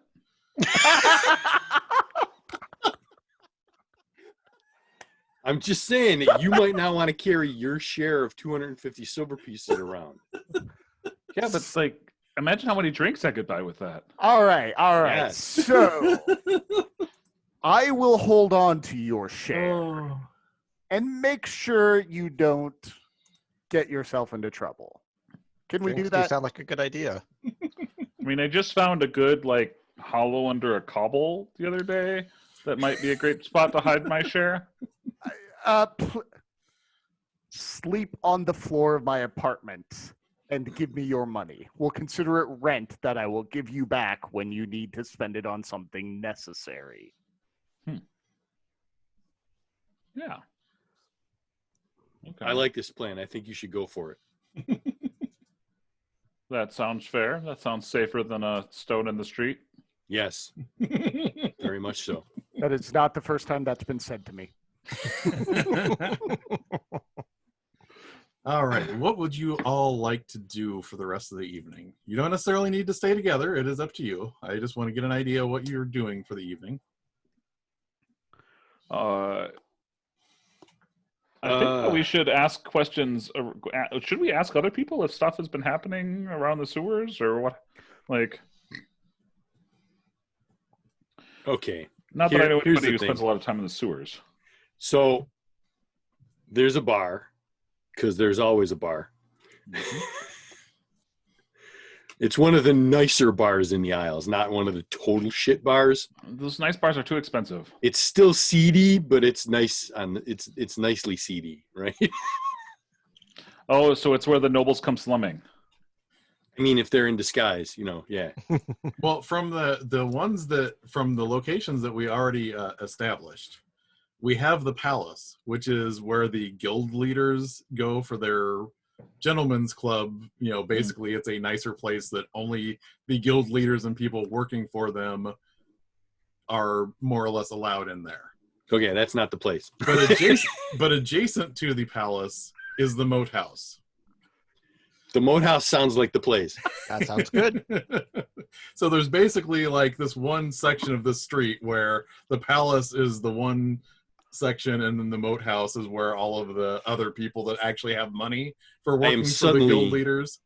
I am suddenly reminded of that episode of The Tick where he goes into the superhero club and they have a shack out back for the sidekicks.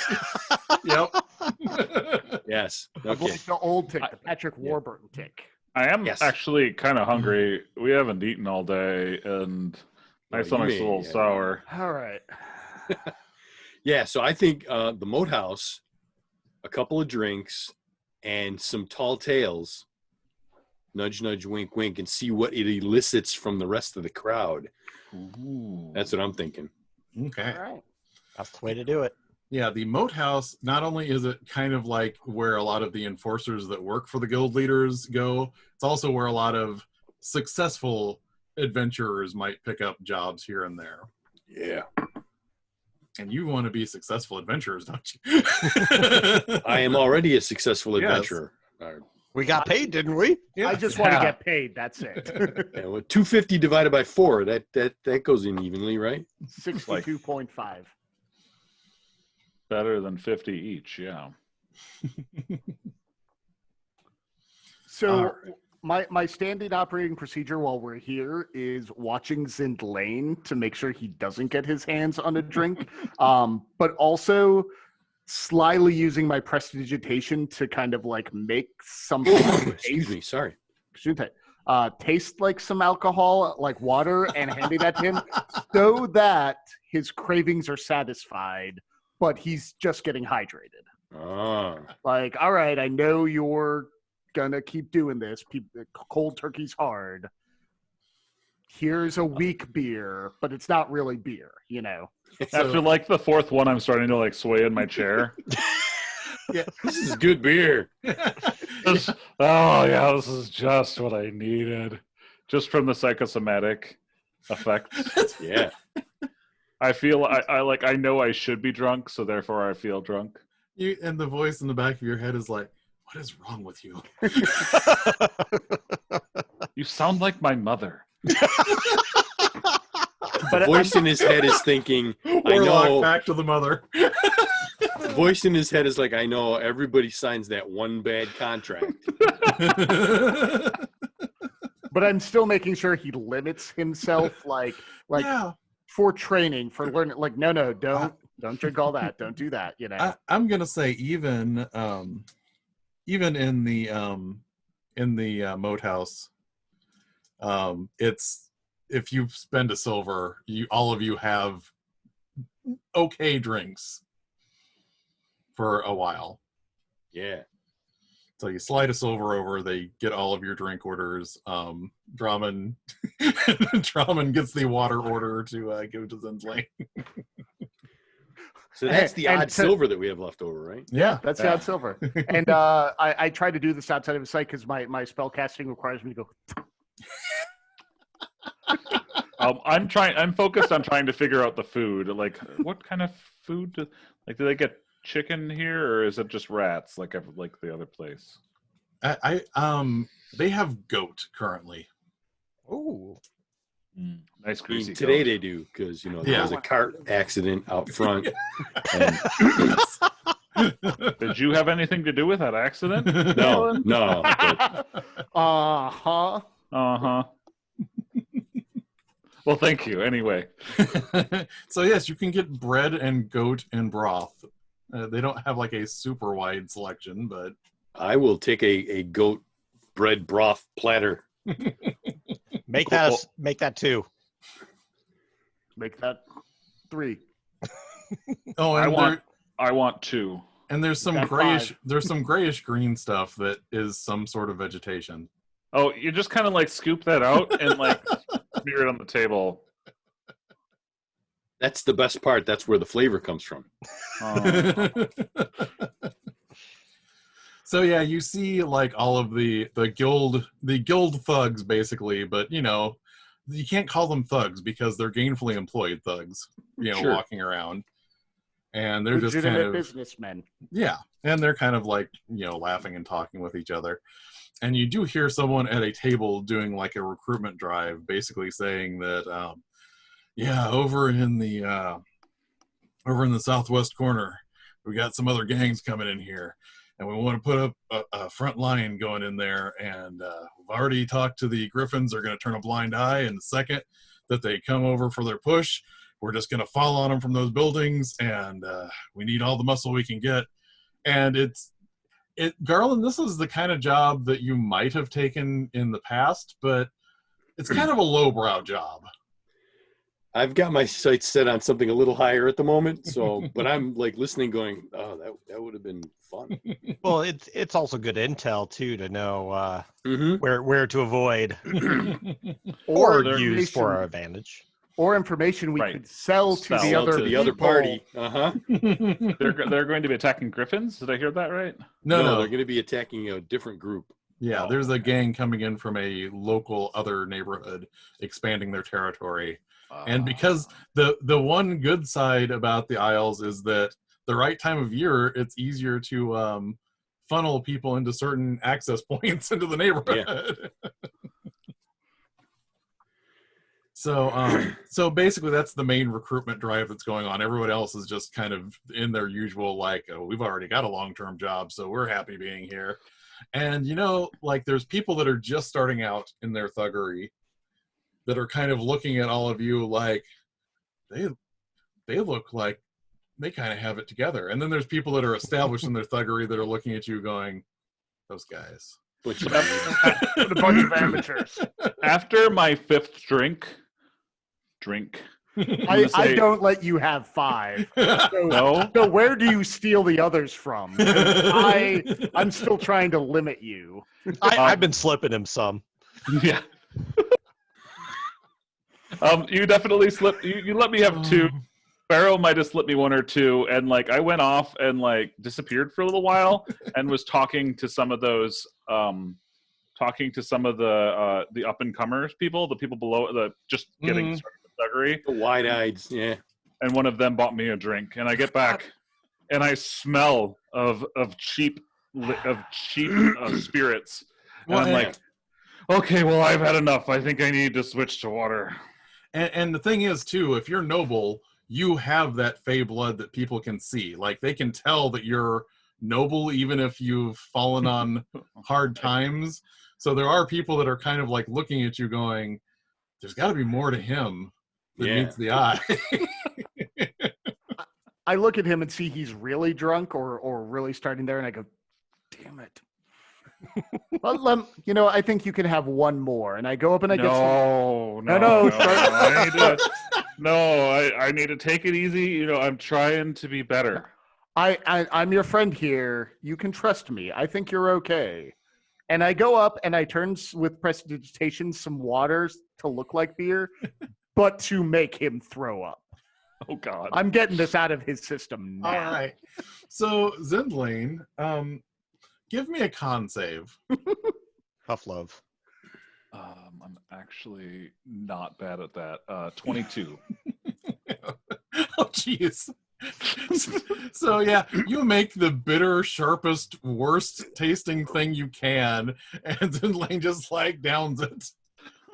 And like Zindling, you think this was bad alcohol, but I've had worse.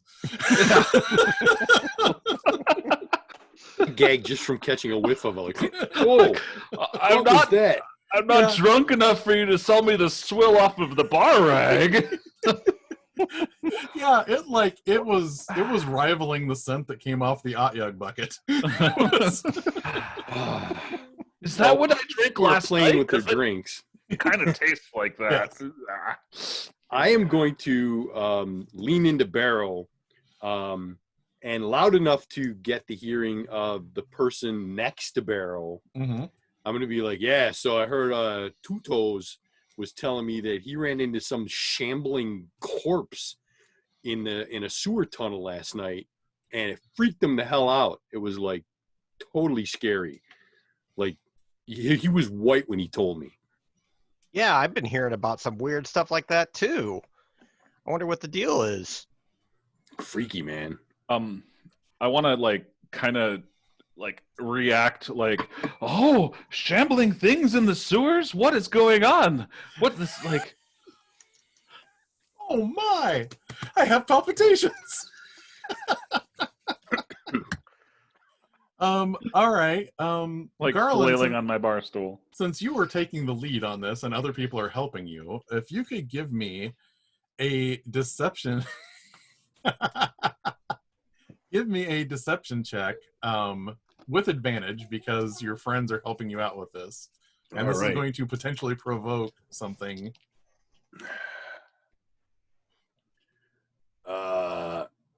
You said deception? Yeah. There it is. There it is. I got an 11. Okay.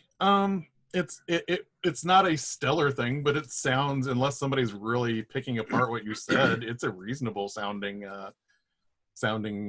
story. And after you say this for a while, you notice some people are talking, and a couple of the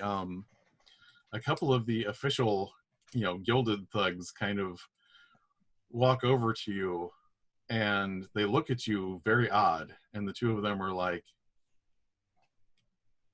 You have a problem, or the thing that that you saw come up out that the people were talking about coming up out of the sewers. Uh-huh. Did it were its eyes completely black? Oh my God. You've You seen it saw too? it. No, I didn't see anything. I just wanted to verify something.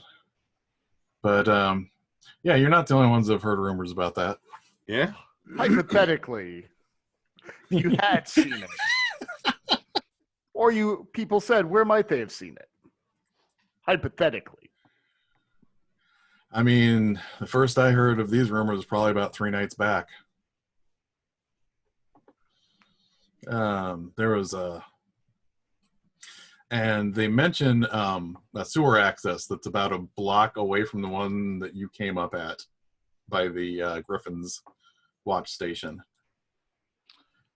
What guild is he? So, what group is he associated with? He is part of the Rat Catchers Guild, so this is one of Grandmother Shark's people. Mm. So this is, the big time. And you notice, like, both of them have clubs on their belts, but they're the type of cudgels that, you take pride in. They're not just like hacked together wood. This is like someone that takes a lot of pride in turning a heavy piece of wood into a weapon. I wanna grab a piece of silver and kind of like set it down in front of him and say, that could be some valuable information. Could you tell me some more? No, I have people higher up that I need to worry about. And he slides the silver back to you. Whoa. But I am letting you know, other people have heard about this thing. Keep an eye out. There's some weird shit going on. All right then. And you notice, give me an insight check. 7. Guy seems fine. Didn't want your gold or your silver. 13. Okay. Anyone Who else? doesn't take bribes? My 11's not going to do it. So Did Borrow get higher than a 13? I got a natural 20. So Borrow's just like quietly sitting back going, I know everything that's going on. At this point I'm sitting out smoking a pipe too. I'm just kind of sitting back observing at this point. Yeah, Borrow, you pick up, these guys are holding it together really well, but as soon as they heard that rumor, they're both scared shitless. Like, they are putting on as brave a face as they can because they can't look weak in this establishment, but that really spooked them. Like, hardened thugs are ready to piss themselves. and awesome. you get the feeling that they probably saw this themselves. I lean into Garland and say they know more than what they're letting on. They know something. Well, we have a little bit more information. Black eyes.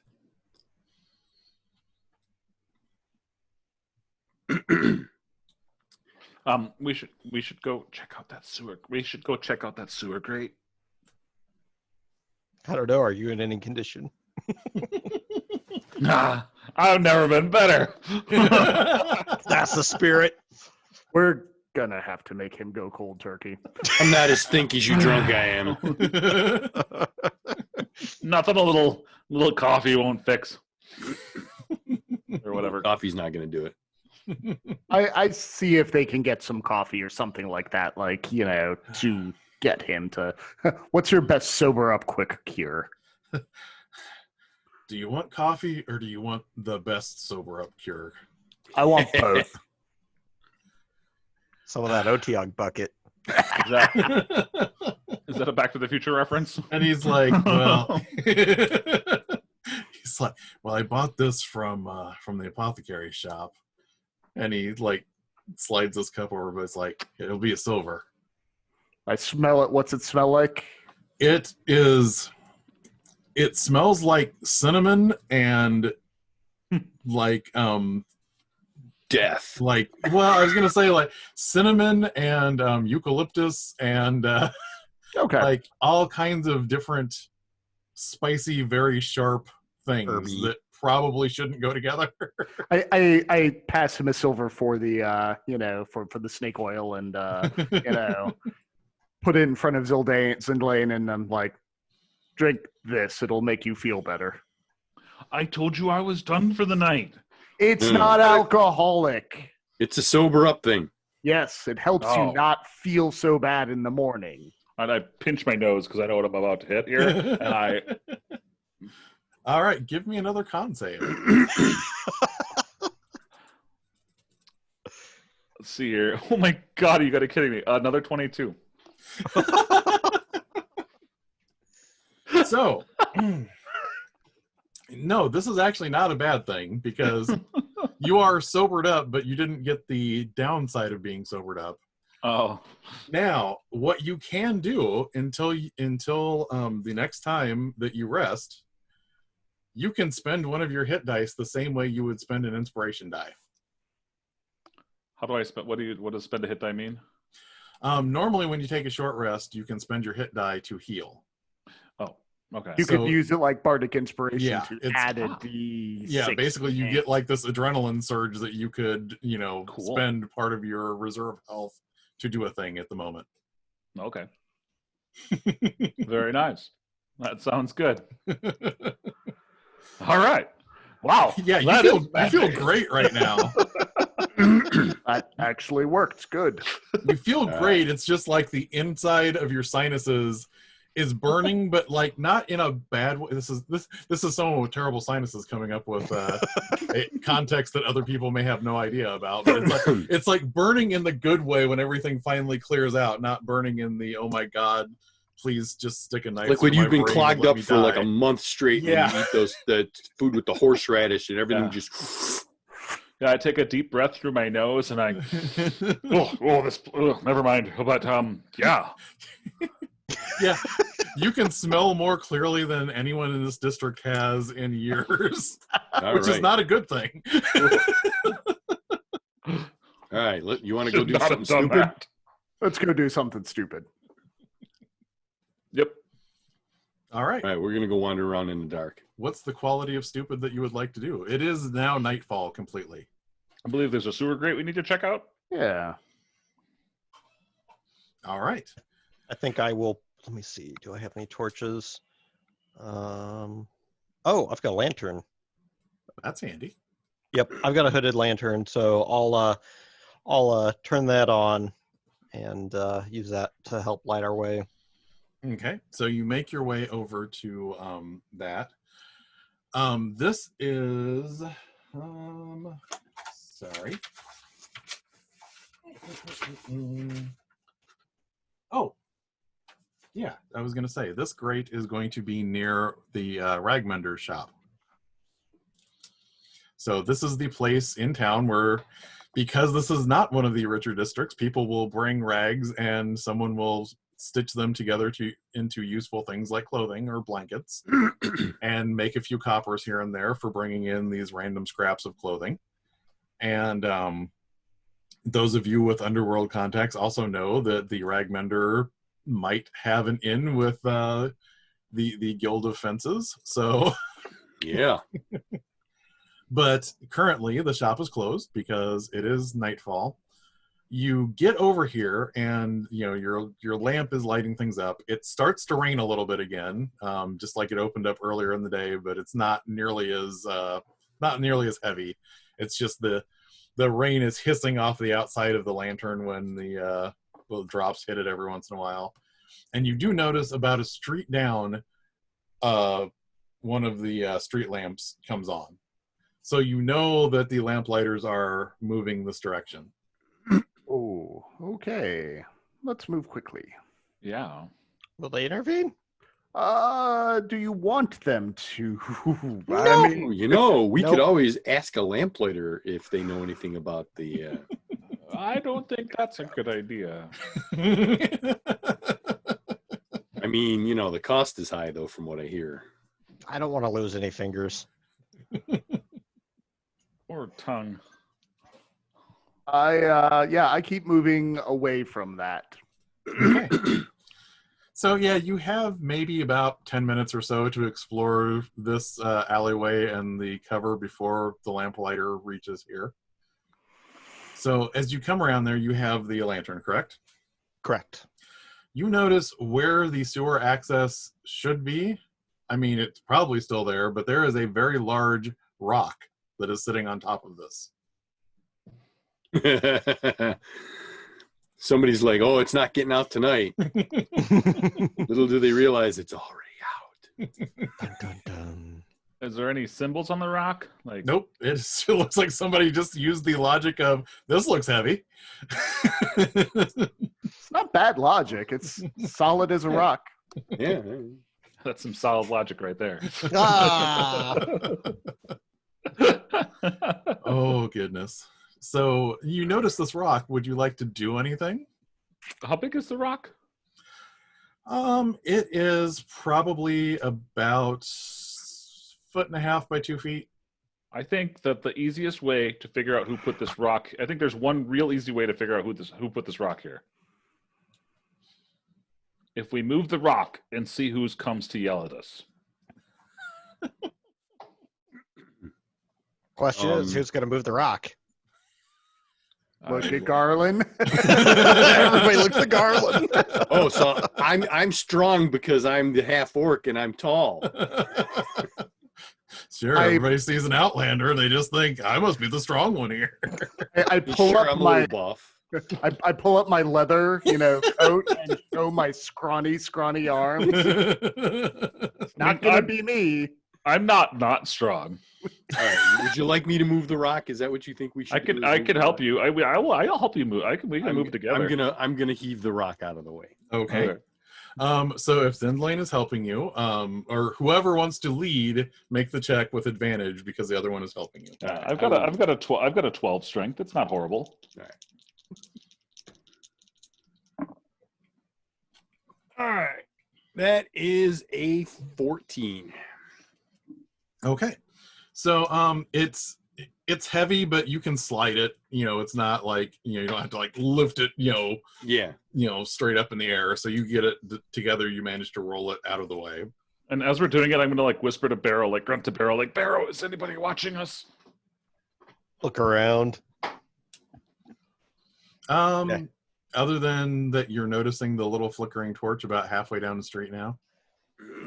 Lamplighters are getting a little close, but otherwise, no. All right. And the sewer grate, you notice there's usually like a pin to seal it, and there's no pin on this one. So like you can open it and close it. It's just like a hatch. Yeah. Do we want to go down here right now? Well, we could open it and look and see if there's any like broken shit, like punched in walls or something. Death coming for us. Death from below. We could fart around a lot, and then the lamplighter would be right behind us trying to light a lamp. Let's go in. Yes, fine. Going down? Okay. Yep. And Barrow has the lamp. Yep. I was thinking I would probably go down first. Okay. It's a great plan. I like it. So I'm behind it. I've got some liquid courage in me, so I'm feeling invincible. Not that it would be important, but what order are you heading down here? I'll go second. I'll go third. I'll bring up the rear. Okay. So, as you're walking down there, you notice there's stuff on the walls. I mean, that's not shocking, but if... One second. Okay, speaking of allergies. Anyway, if you could all give me perception checks. And then, like I said, as usual, your passive is the lowest that you can get for this check. 13. 19. 17. 18. Okay. So any of you that got 15 or higher, you notice there are brown symbols drawn on the wall. and it is a flaky brown that is different than like the muck that usually covers these it's poo. walls. No, actually, it's maybe more of a dried more of a blood. coppery brown yeah, color. yeah. Oh, it's written in blood. Okay. Do they look like guard and ward sort of symbols from the chain, or do they look more Give me nefarious? Thistle. an intelligence arcana check. I'm going to spend inspiration. All right.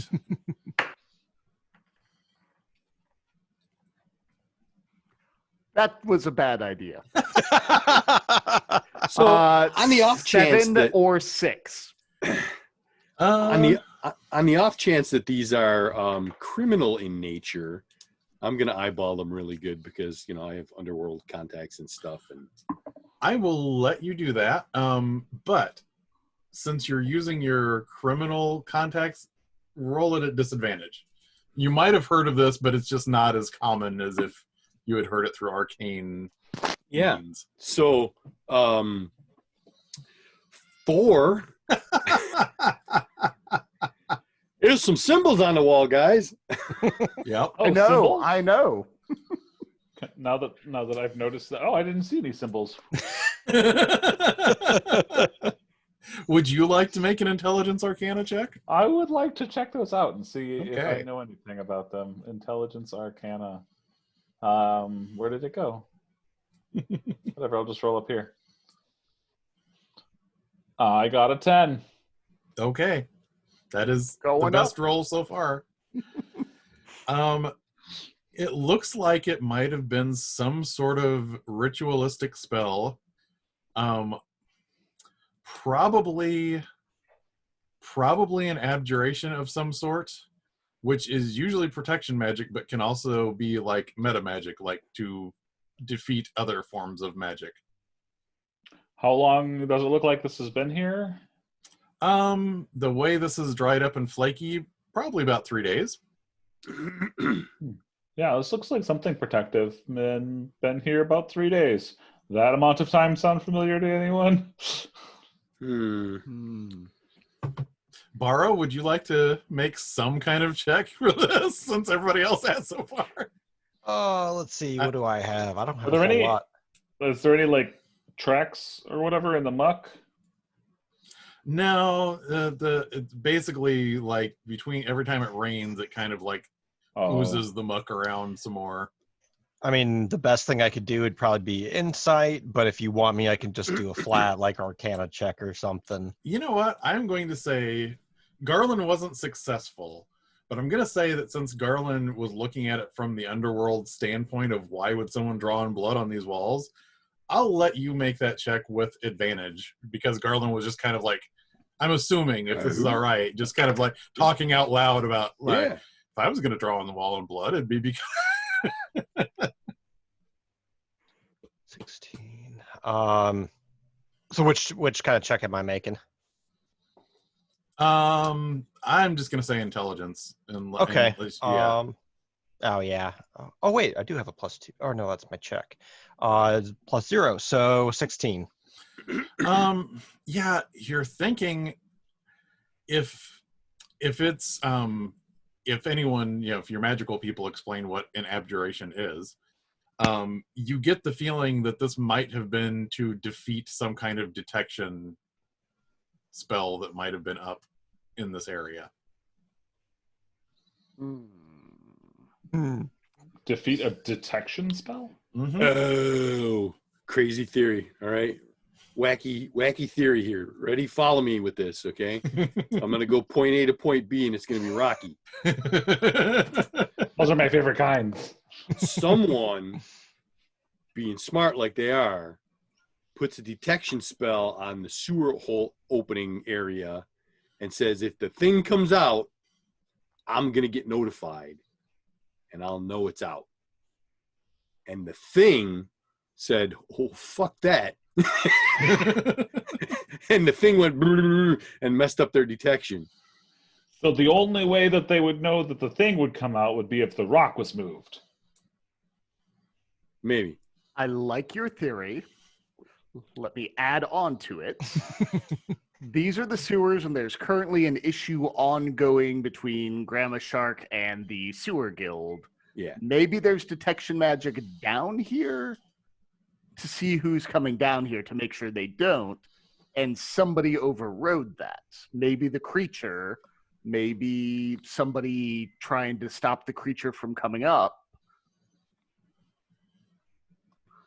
Let's search around and see what kind of detection magic we can find. Now, I will throw this out there for free. It's kind of rough for someone to have used blood ritual magic to cast this instead of, I don't know, just finding somebody that was good at dampening this. So whoever did this was pretty hardcore about, the means by which they defeated this divination. Yeah. Like a So if I undead scrape monster. the blood off of these walls, would that disrupt the disruption? That's hard to tell. You don't really know the parameters of the spell. You didn't really understand it well enough to understand exactly what was probably not. cast. Do we think the spell is local to here? Like it's actually, is it literally covering up another spell, writing over runes? No, it's probably a spell whose effect was here, but not literally that it was encoded in that area. Okay.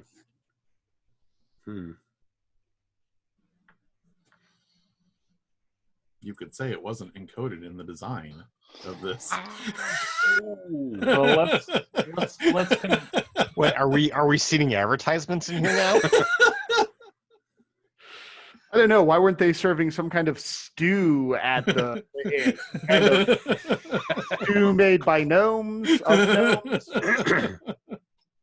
I don't know. There was a pretty harsh statement about how there are no gnomes and there is no purpose for gnomes in this setting, which I was kind of surprised got by editorial. All right.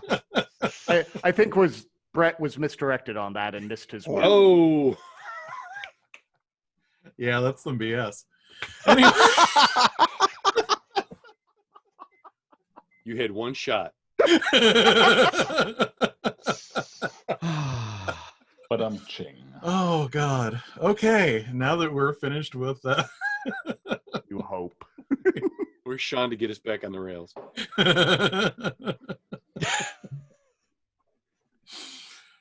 Okay, so Well, I don't know nothing about no magic, so Yeah. you guess is keep good as going down. Guess Yeah, we'll let's see go if there's wander around anything a else little here. Well, Just a I little. mean, really, like, what is should we just wait for somebody to pay us to do something like this? Or, Where's your sense of adventure? right next to my purse? which I'm holding on to. While I really, really do like to get paid, I also don't like to get murdered in my sleep by a thing that may know we were in wherever it was being held if it knows how to avoid detection magic. yeah. There. Mama Niket always said, get them before they get you. So So going the rest of the way down the access. Sure. Yeah. Let's keep an eye out for potential, killing you- us things. You walk down, and there's another one of the wrought iron gates with the padlocks on it. Everybody looks at Barrow. Okay. Barrow's time to shine. 11 plus 5, 16. Okay. So, you pop open this lock again. So this one opens up just as easily as the other ones. Pocket this one too. Okay. Walking away with all the locks. So this swings open, and I'm going to check. Nope. So yeah, you come down to, where you're at underneath the place into these access tunnels again. And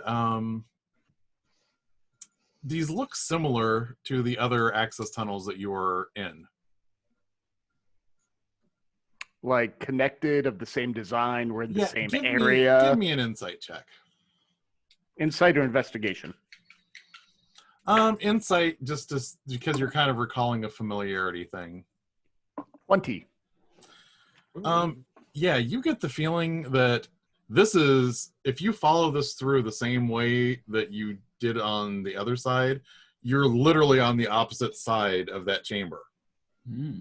So this may, if you keep following it, come up to that same chamber that you were in. So do we think this thing is staying down here, or it's escaped and... Like, is it roaming the same area, and that's why that person put the rock over top of it, because it came up out and then went back in? I think there's one way to find out. Keep going? Yeah. Why not? Let's go look. I let Sylvain or Garland go first, then. I'll go first. I'm feeling great. Since you're leading, give me a survival check to see if you manage to take the same route that you learned before, but make it with advantage. Well, my first roll was pretty good. Let's see what my second roll is. Not very good. So I will take the 14. Okay, yeah. You don't get lost in the little switchbacks, and you remember the pattern you went through on the other side, and you come out, and the other darkened corner of, opposite where Garland found your access hatch before, you come out exactly opposite. So you're facing the other side of that lectern. Oh, so we're in the exact same room. So now is here is this also like every time it rains reshifts the mud kind of thing too, or are we? Yeah, basically. I mean, there's depending on since it was raining earlier today, there's probably about an inch of water standing on the ground right now. Does anything else look different from the last time we were here? No. A couple hours. Okay. Although, Zindlane, you do hear a voice say, Oh no.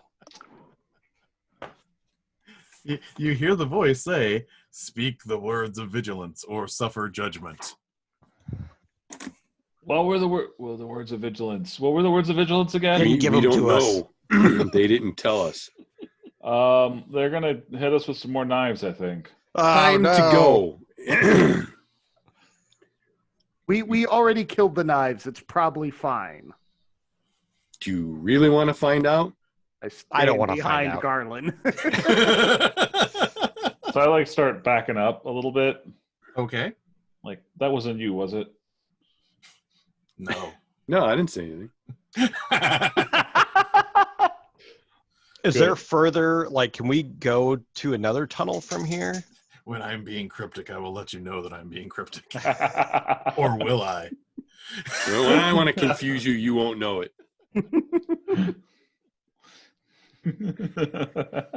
So, it doesn't look like it doesn't look like there's another access out of here. It's just it came up this side. So basically, it's one block over this way, one block over this way, and then this is kind of in the middle. So presumably we could go another block in that direction. If you went back up to the top of the access, you would actually have to come up and then go back down into the sewers again. There's not a direct connection. Maybe we should put a rock over the other one too. That might have been a good idea. How many are there here, though? I mean, we're talking probably a lot of entrances that could be exited from here. You get the feeling what would have gone into the deeper sewers is beneath the rubble that collapsed from that alleyway that you guys fell through. So you could clear that out if you wanted to go around that way. but that would take some effort to physically clear out the debris. That sounds like work. Yeah, Yeah, a lot of work in the middle of the night in the sewer. with little ceremonial knives keeping attacking us for vigilance.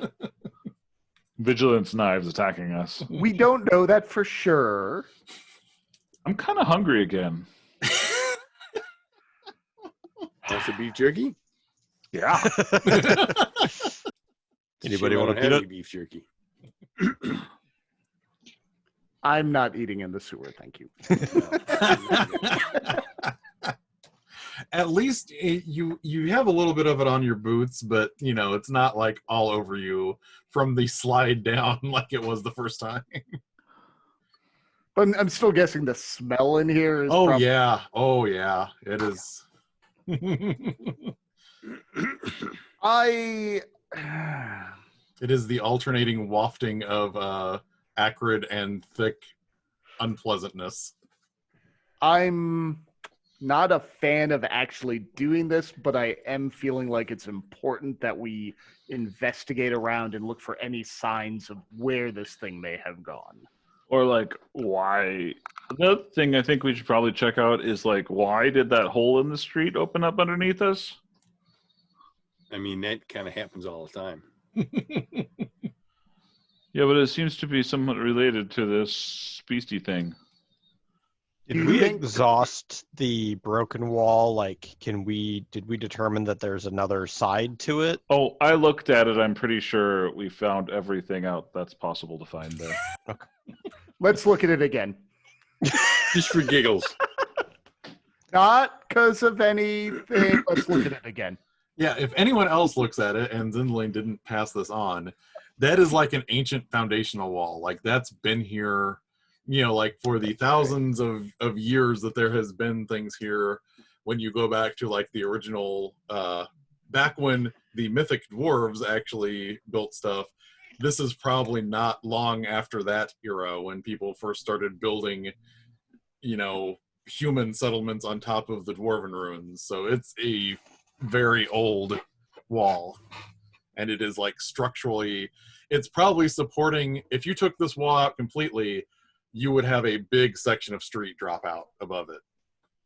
That would See, be that's bad. what I'm talking about. Maybe another one of these was broken, and then that's why our street fell out. Ooh.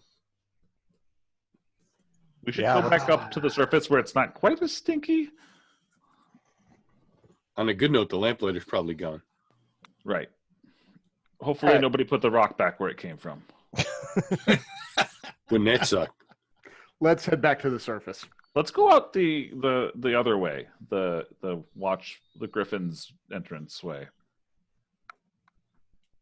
Hopefully we don't run afoul of them again. We'll be quieter this time. We're less messy. All right, I'm going to check one other completely inconsequential thing as you go that direction. So you go back there, and the gate's hanging open, and there's no lock on it now, but the alligators are back. Give him the mean face, Garland. Hold on.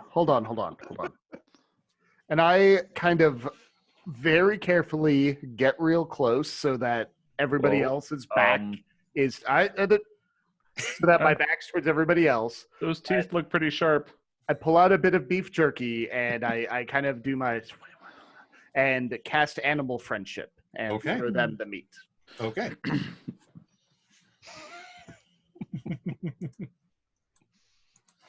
So Have an animal parade coming out of the sewers. So what you're saying is you're the gator whisperer? He's Sherlock Holmes and Dr. Dolittle all wrapped up into one Robert Downey Jr. package. Walk out with these alligators. We told you had an alligator problem. sure. So long as I'm not the Tiger King, no. No, I'm going for the Robert Downey Jr. Yeah. Okay, so I was just checking. Oh yeah, definitely smart. Not smart enough to be. All right. So that is a I'm just checking to see, is there a save?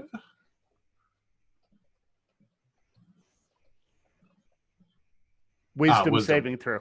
All right. And my So- spell DC is 13. Okay. Let's see how this goes. The wise alligators. The wise alligators get 4. Who's a good gator? Who's a good gator? Yes, you are. I love these. Yes, you are. Oh, you're a good gator. Just making this deep, like.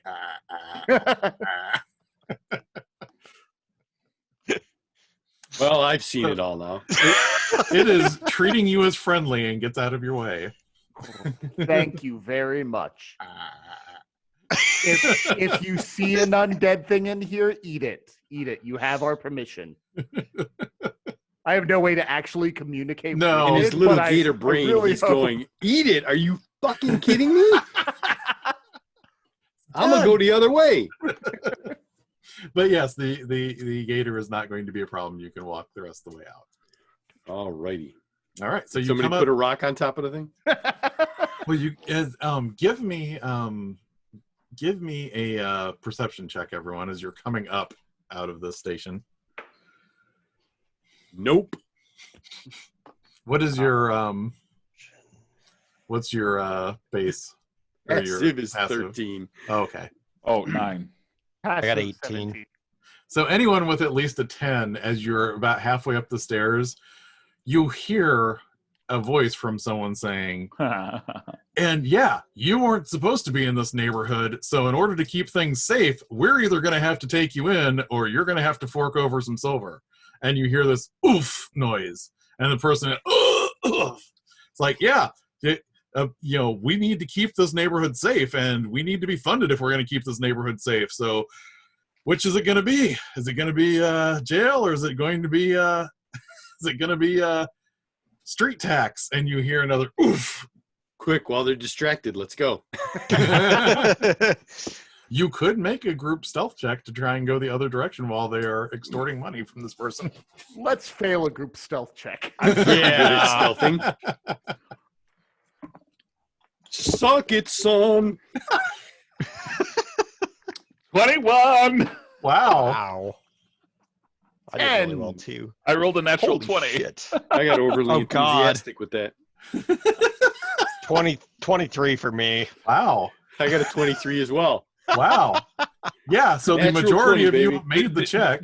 Did you roll a 20 as well, Bob? Yeah. Wow, me and you both rolled 20s on that. So yeah, Draman might have made a few noises, but it wasn't enough to get their attention from extorting this person. So all of you Yeah. managed to get around the other side of the corner and not get the attention of the Griffins. Do we see who it is, like by the lamplights? No, it's kind of hard to see. It looks like someone probably average height and build. It's not, not like a child, not a Nobody we would care about. not like someone built, taller and more muscular like an Outlander. Just probably Wow. some Sucks to poor be them. person wandering home from a tavern that ran into some not- Griffins, keeping it's the not- streets safe. Yeah. The All right. worst gang in the neighborhood. Right. All right. So what would you like to do now? You have had a full day here. I want to check out the alley if we've got. I want to check out the alley that we fell through. Okay. Where everything collapsed, yeah. So when you circle back around to that alley, and you still see the hole, Mhm. and it is pretty well collapsed in there. And you notice there was a shed behind one of the buildings that has now sunken over and fallen partially into it as well. So it's now a little more, there's more debris in the hole than there was even when you went sliding down into it. And since, civic functions do not work in this part of the city, there's no warning signs or anything in this. It's just another Yeah. little tiny, shed fell into the hole on top of everything else. Does it look like there might be anything of value in the shed? You know what? Give me an investigation check as you are carefully studying it.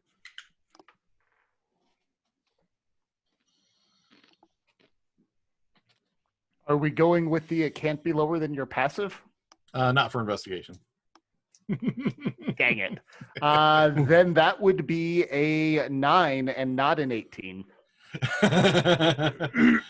Unless you Your have passive there is investigation. a feat that gives you passive investigation though. Do you have that? The observant feat, yes. Oh, if you have that, then yes, that does count because that gives you a passive investigation. Oh, yes. So I have that. Yes, you invested in that feat, so you have a passive investigation. Yes.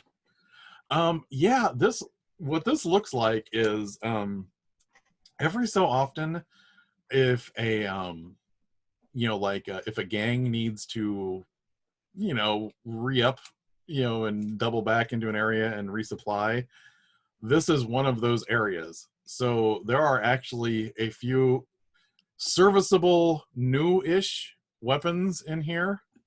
So there are a couple of battle axes and a few clubs and a morning star. I could use one of those. Can I tell from where we are, not getting over there, if there are like gang markings or signs on any of those? Like if they've done their own runes into it, in order to be like, oh, Yeah. why are you carrying around one of our weapons? Yeah, these are definitely marked by the vermin, the official rat catchers guild, basically. We may not want to touch those. Well, I mean, if we recover a lost weapon of theirs, they might be willing to like pay us a reward of some sort. Might be a stretch, but hey. Also, how easily removed are those marks? Like, can we file off that serial number or something? They're fairly plain weapons because they're cheap. They're functional. I don't mean they're cheap as in they'll break right away, but they're not fancy other than just having the stamp of the guild on them. So it's kind of stamped into it, so it's inset. It's not just a mark. So it might be obvious that you had filed down where the stamp was in the weapon. Which but that might wouldn't be an be indication. uncommon. No, it might tell someone that you filed off someone's mark. It doesn't tell them whose mark it was before you filed it off. I took this off a thug that I threw down with in an alley. I think it's worth risking it. Baro, what do you think? I clearly make good decisions in my life. So. Don't know how useful any of this is, and we're not exactly hurting for money right now. It's best maybe not to run if afoul. you really, really want it, get on with your bad self. Yeah. Stop encouraging him. I'm just saying, this is better than him laying in a stupor in an alley and waking up in the middle of the night. You said there was a battle axe and a what? There are a couple battle axes, a couple of clubs, and a morning star. I would like a battle axe. Would you not? Wait, is a battle axe a one-handed weapon? It's versatile. So you can swing it with one hand or you can swing it with two. Okay, so... Sorry, actual question, because I need a weapon that lacks the two-handed property, whatever that No, means. it is not a two-handed weapon. Okay, so it does lack the two-handed property. Yes. Gotcha. I would like a battle axe. I'm gonna kind of like saunter over there, like I own the place, pick up a battle axe and throw it over my shoulder. Okay, give me a dex save. Because it's the collapsed rubble street. 14. All right, so some debris slid out from under your foot, but you didn't fall back into the hole, so you have a battle axe. I'm gonna saunter back, which currently still has a very clear guild symbol on it. I'm gonna take like a bit of a. I'm gonna rip off like the bottom of my pant leg and like wrap it around where that symbol was. Okay. All right then.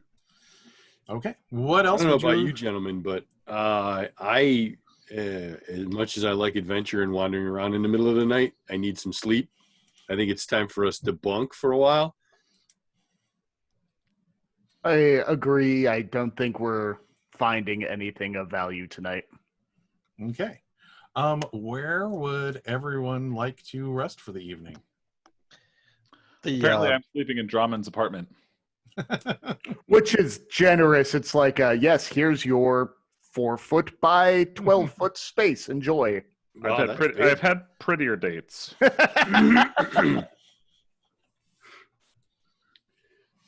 Yeah, I'm gonna go back to my my place. My what is it? Yeah, are you still tenement building? Yeah, what was the boarding house that the old woman that you keep an eye on? Yep.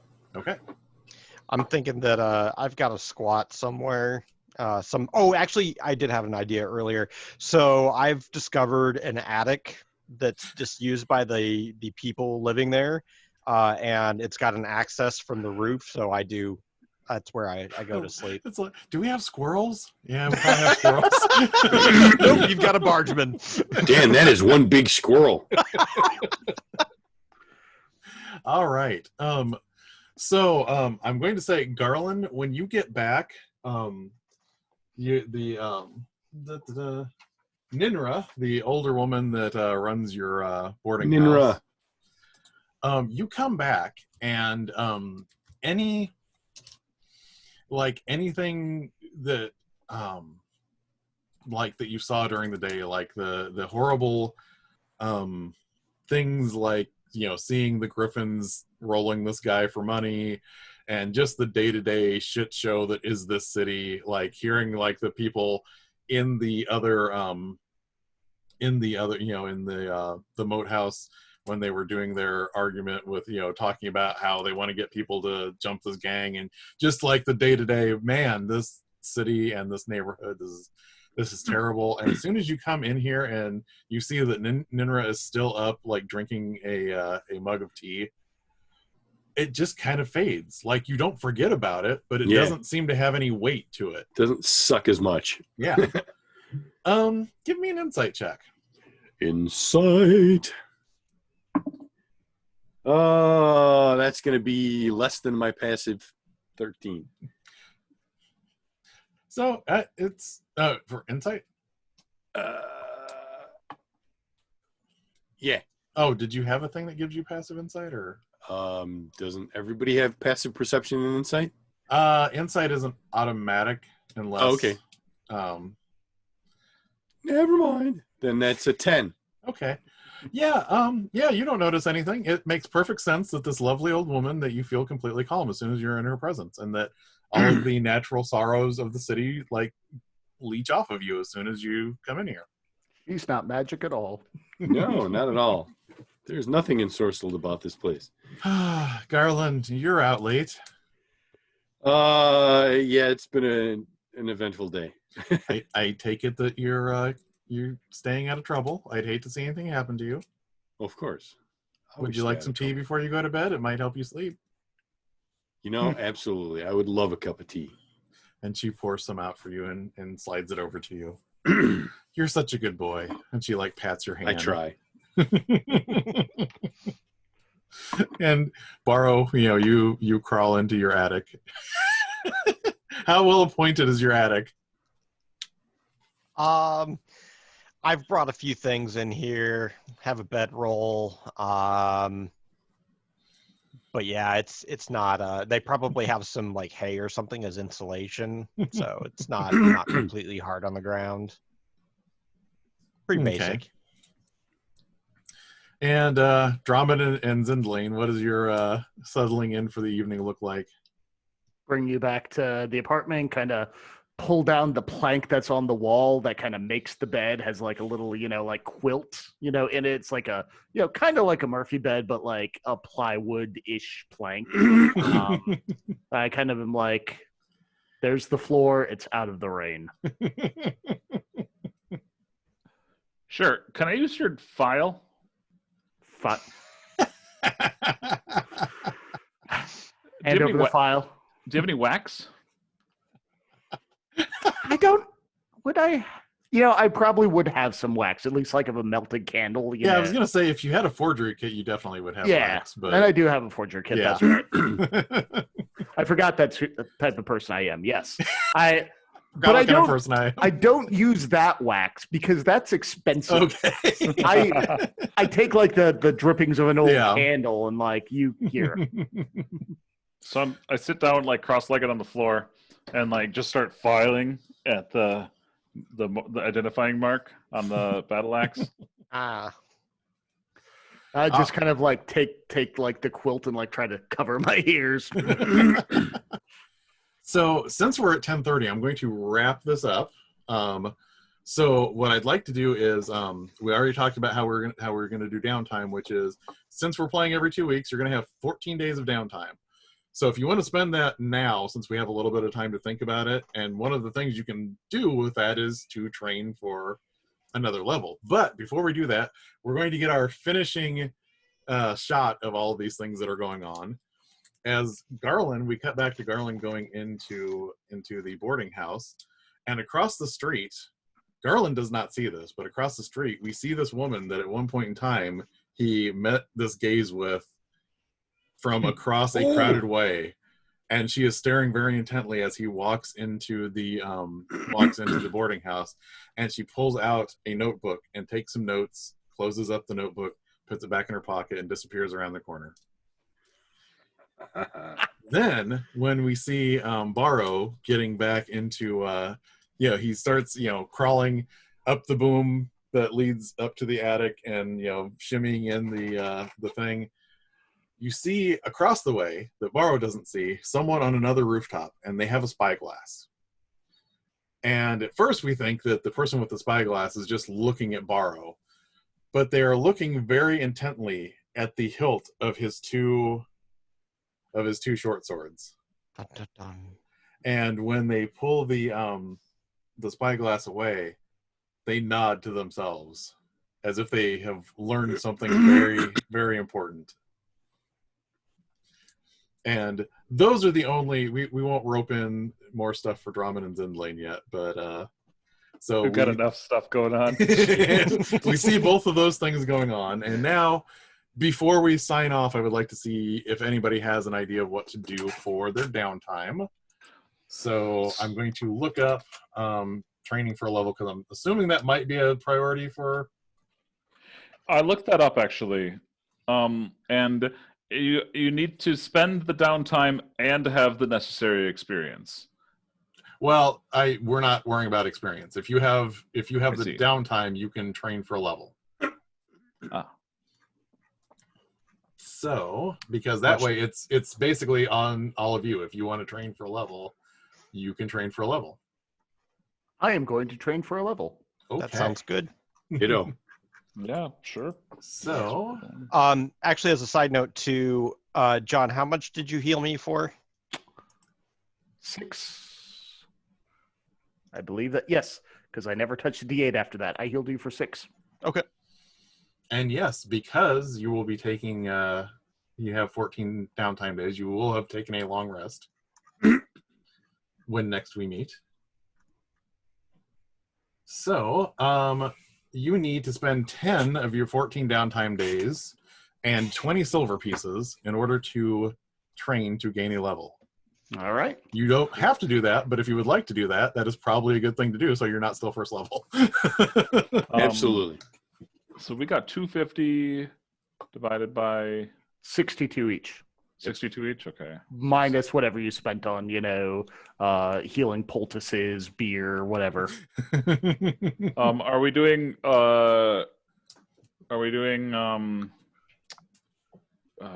your upkeep, like your living style? I'm not going to worry about it yet because it's only been 2 weeks. We'll probably hit that the next time when it's been like a month. Okay. Before And then rent is due. Yeah. And Yeah, then rent. so we've got money that we started with our characters. Mm-hmm. Now that's in gold pieces. Is that do we... Just translate that down to silver because Okay, that's fair. Yeah. I don't know where I have that money. It's probably buried somewhere. Yeah. Under a You flag said down you is got also robbed. Oh, currency. There we go. Yeah, but I don't. I know myself well enough to not walk around with 100 silver pieces. I'm sure it's buried underneath the apothecary shop or something like that. I did. I said I found a loose cobble in the Yes. street. That's where it is. It's over by there's a loose cobble by the apothecary shop with all of my silver in it. Oh man. So I don't know if there's much you can do for the 4 other days. You might be able to do a profession if you want to make some extra coin. Yeah. Where is that one? That's under the Xanathar's Yeah. downtime.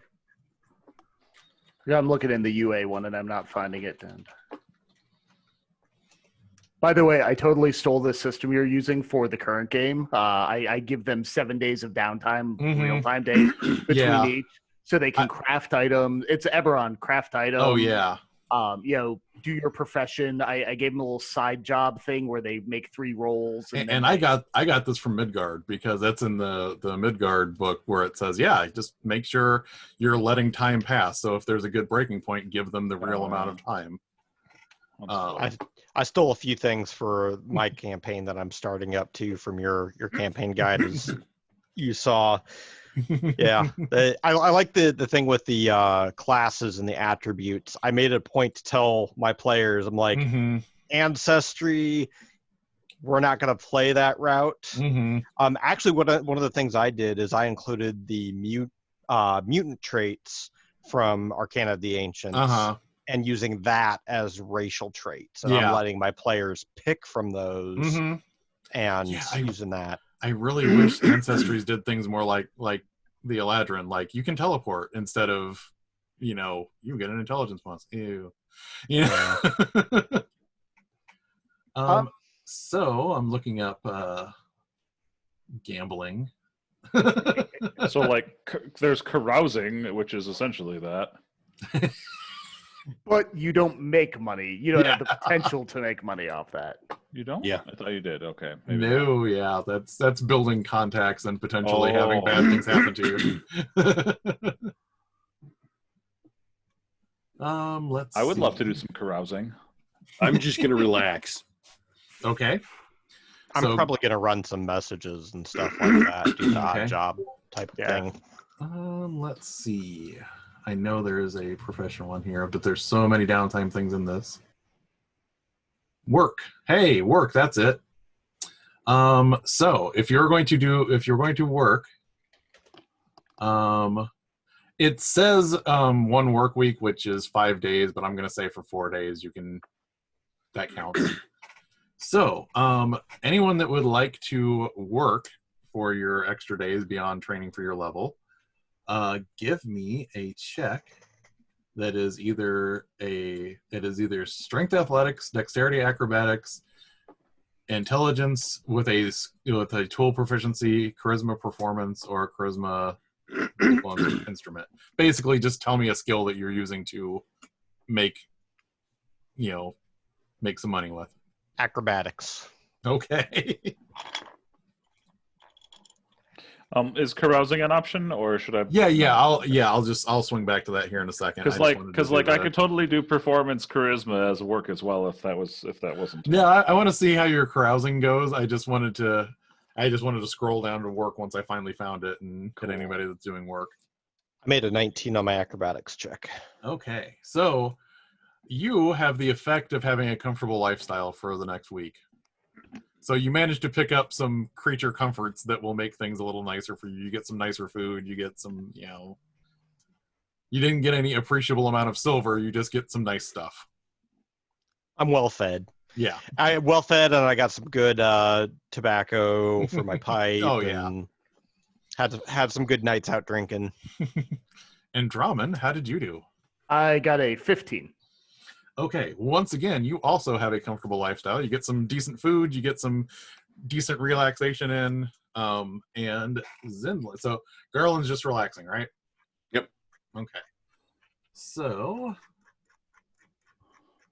carousing. Persuasion, I believe, is just persuasion roll. Here is my question. Yes.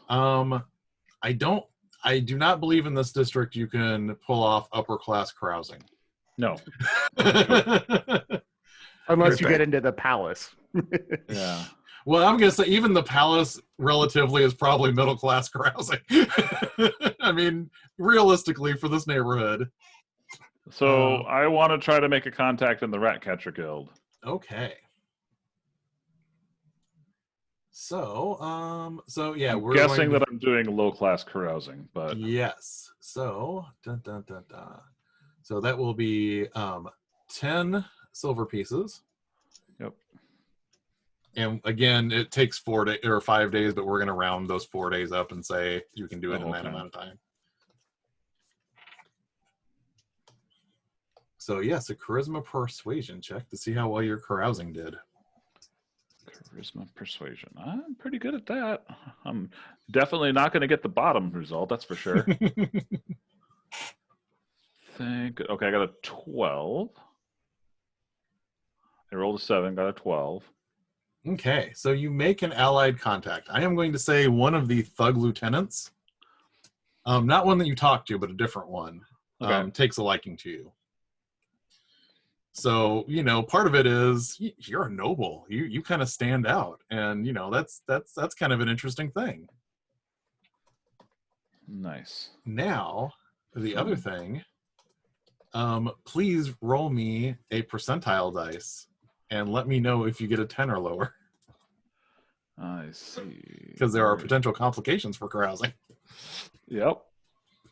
Let's see here. Give me 2 percentile dice. I got 62. Okay, so that is not a 10 or lower. So you encountered no complications. You just pick up, and I'll get you the name of your lieutenant friend now. But you do have a friend among the lieutenants for the rat catching guild that are really like Zindlane, and you're a good, solid person to hang around with. All right. So on that note, does anyone else have anything else before we wrap up?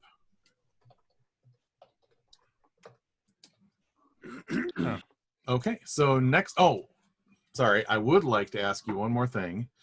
Do you have an idea what your training looks like for those 2 weeks that you spent, or the 10 days that you spent training? Yeah, so because mine is bardic and kind of that like College of Eloquence, aiming for thing. I'm probably going around doing like the detective work I usually do, like small scale sort of stuff. Walking out, somebody has like a lost kid. I go and find out if they're run off, been eaten by sewer alligators. I know that's a thing now. It is. Yeah.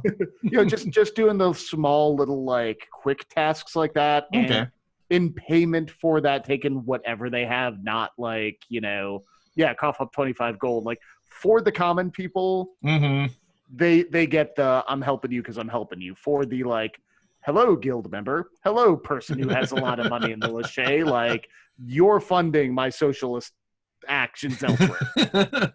All right, that sounds like a good way to train for that level. Anybody else have an idea of what their training actually looked like? I am doing tasks for my shadow voice. I love this because basically they're telling you to just do these odd things that you have no idea why, and it's just weird things like the sword that is laying on that merchant's table should be moved 45 degrees. Right. You just like walk up and go shh. And it's just that entity like mapping my brain so that they can have more control over me. You're just doing these weird like geometric realignments of various objects throughout the district. We are imposing order on entropy. Things will decay in the proper manner, won't they? Yes, they will. and throughout of it, so you see me wandering around town, just like staring at random weird things and muttering to myself. Every once in a while, it's just like, lift the cat up from there and put it on this ledge. See, I have the cantrip mage hand, so I absolutely can do these things. But you have the cantrip mage hand, and you still walked across the debris to go get a battle axe. I'm new to this thing. All right. Borrow, did you have any ideas of what your training looked like? Yeah, I think that along with the running around and doing some practice, running across rooftops and whatnot, as well as mess with the locks that I grabbed. Gonna practice on those, take them apart, take a look, see what makes them tick, try to kind of figure it out. That sounds cool. Garland, what did you do to train? So I am, doing, practice maneuvers with my sword, fighting stances and attack, maneuvers and stuff. And in between, pulling out the pistol with the offhand and stuff. All of that kind of speed training to because the thing that I get at second level is action surge, so I get another action. Nice. So What do I get second level? Special stuff. I get Eldritch Invocations. What is that? stuff. You're gonna enjoy those. Yeah. That's the stuff that you put on top of your other stuff that you do. Nice. It's like frosting. Eldritch. Oh my gosh. It's like Eldritch frosting. Fragments of forbidden knowledge that imbue you with an abiding magical ability. Yep. Yeah. All right. So I'm going to stop the recording now, and we will reconvene in 2 weeks. Does anybody have any last-minute things that you would like to say or plug or anything of that nature? Let's start with Eric. Do you have anything that you would like to say? I have no plugs to do. I think that you should read Gnome Stew and listen to Sasgeek podcast. Sasgeek, yes. All right. Bob, would you like to say anything to sign off or plug anything? Gnome Stew is a fabulous resource for GMs. Read it. That's the only shameless plug that I'll do. I won't pimp my other stuff. You mean like the Misdirected Mark podcast? Yeah. I mean, Misdirected Mark is a great podcast, but I'm on it. Sasgeek, on the other hand, highlighting women GMs. Listen to it. It's great stuff. Check it out. And I'm enjoying this game tremendously so far. So thank you for running it. And also, Andy was part of the original podcast crew for Streets of Avalon. Yeah. Oh yeah. The Wednesday evening podcast all-stars. Yes. All right. Brandon, do you have anything that you would like to plug or to say before you sign off? So when we were talking about in the first session being the rabble, actually I realized I have written an article for Gnome Stew. So that just leaves Eric as the only peon here. Joking, of course. But I revel in my peon status. I am purely the customer, which is the only way that I will always be right. But absolutely, like, I have run so many games, and afterwards I have people like, oh, tell me how to run games. Tell me, how do you do this? How do you do this so well? And I'm like, listen to Gaming and BS, listen to Misdirected Mark, listen to Sasgeek, listen to One Shot. There's so many good resources out there for people to learn from and, find good methods to run really great games. That's all. Yeah. John, would you like to plug anything or say anything as we sign off here? I will not plug anything. It's all been plugged, That's what my character does, tries to get other people to do stuff for him. So I will just say good night, Mrs. Calabash, wherever you are. And on my end, I would just like to say, because I will do the shameless plug, look up What Do I Know, because I do plenty of game analysis and more reviews there if you are interested in a wide variety of reviews. Most of my Gnome Stew reviews tend to be not D&D, so I save a lot of my D&D reviews for my personal blog because plenty of people know what D&D is, but I do still tend to look at third-party things a little bit more on my blog rather than the big WotC releases or things of that nature. And that's about the most I can handle self-plugging at this point. So I'm going to sign off now. Thanks everybody that might hypothetically be watching this, because we had a lot of hypotheticals tonight.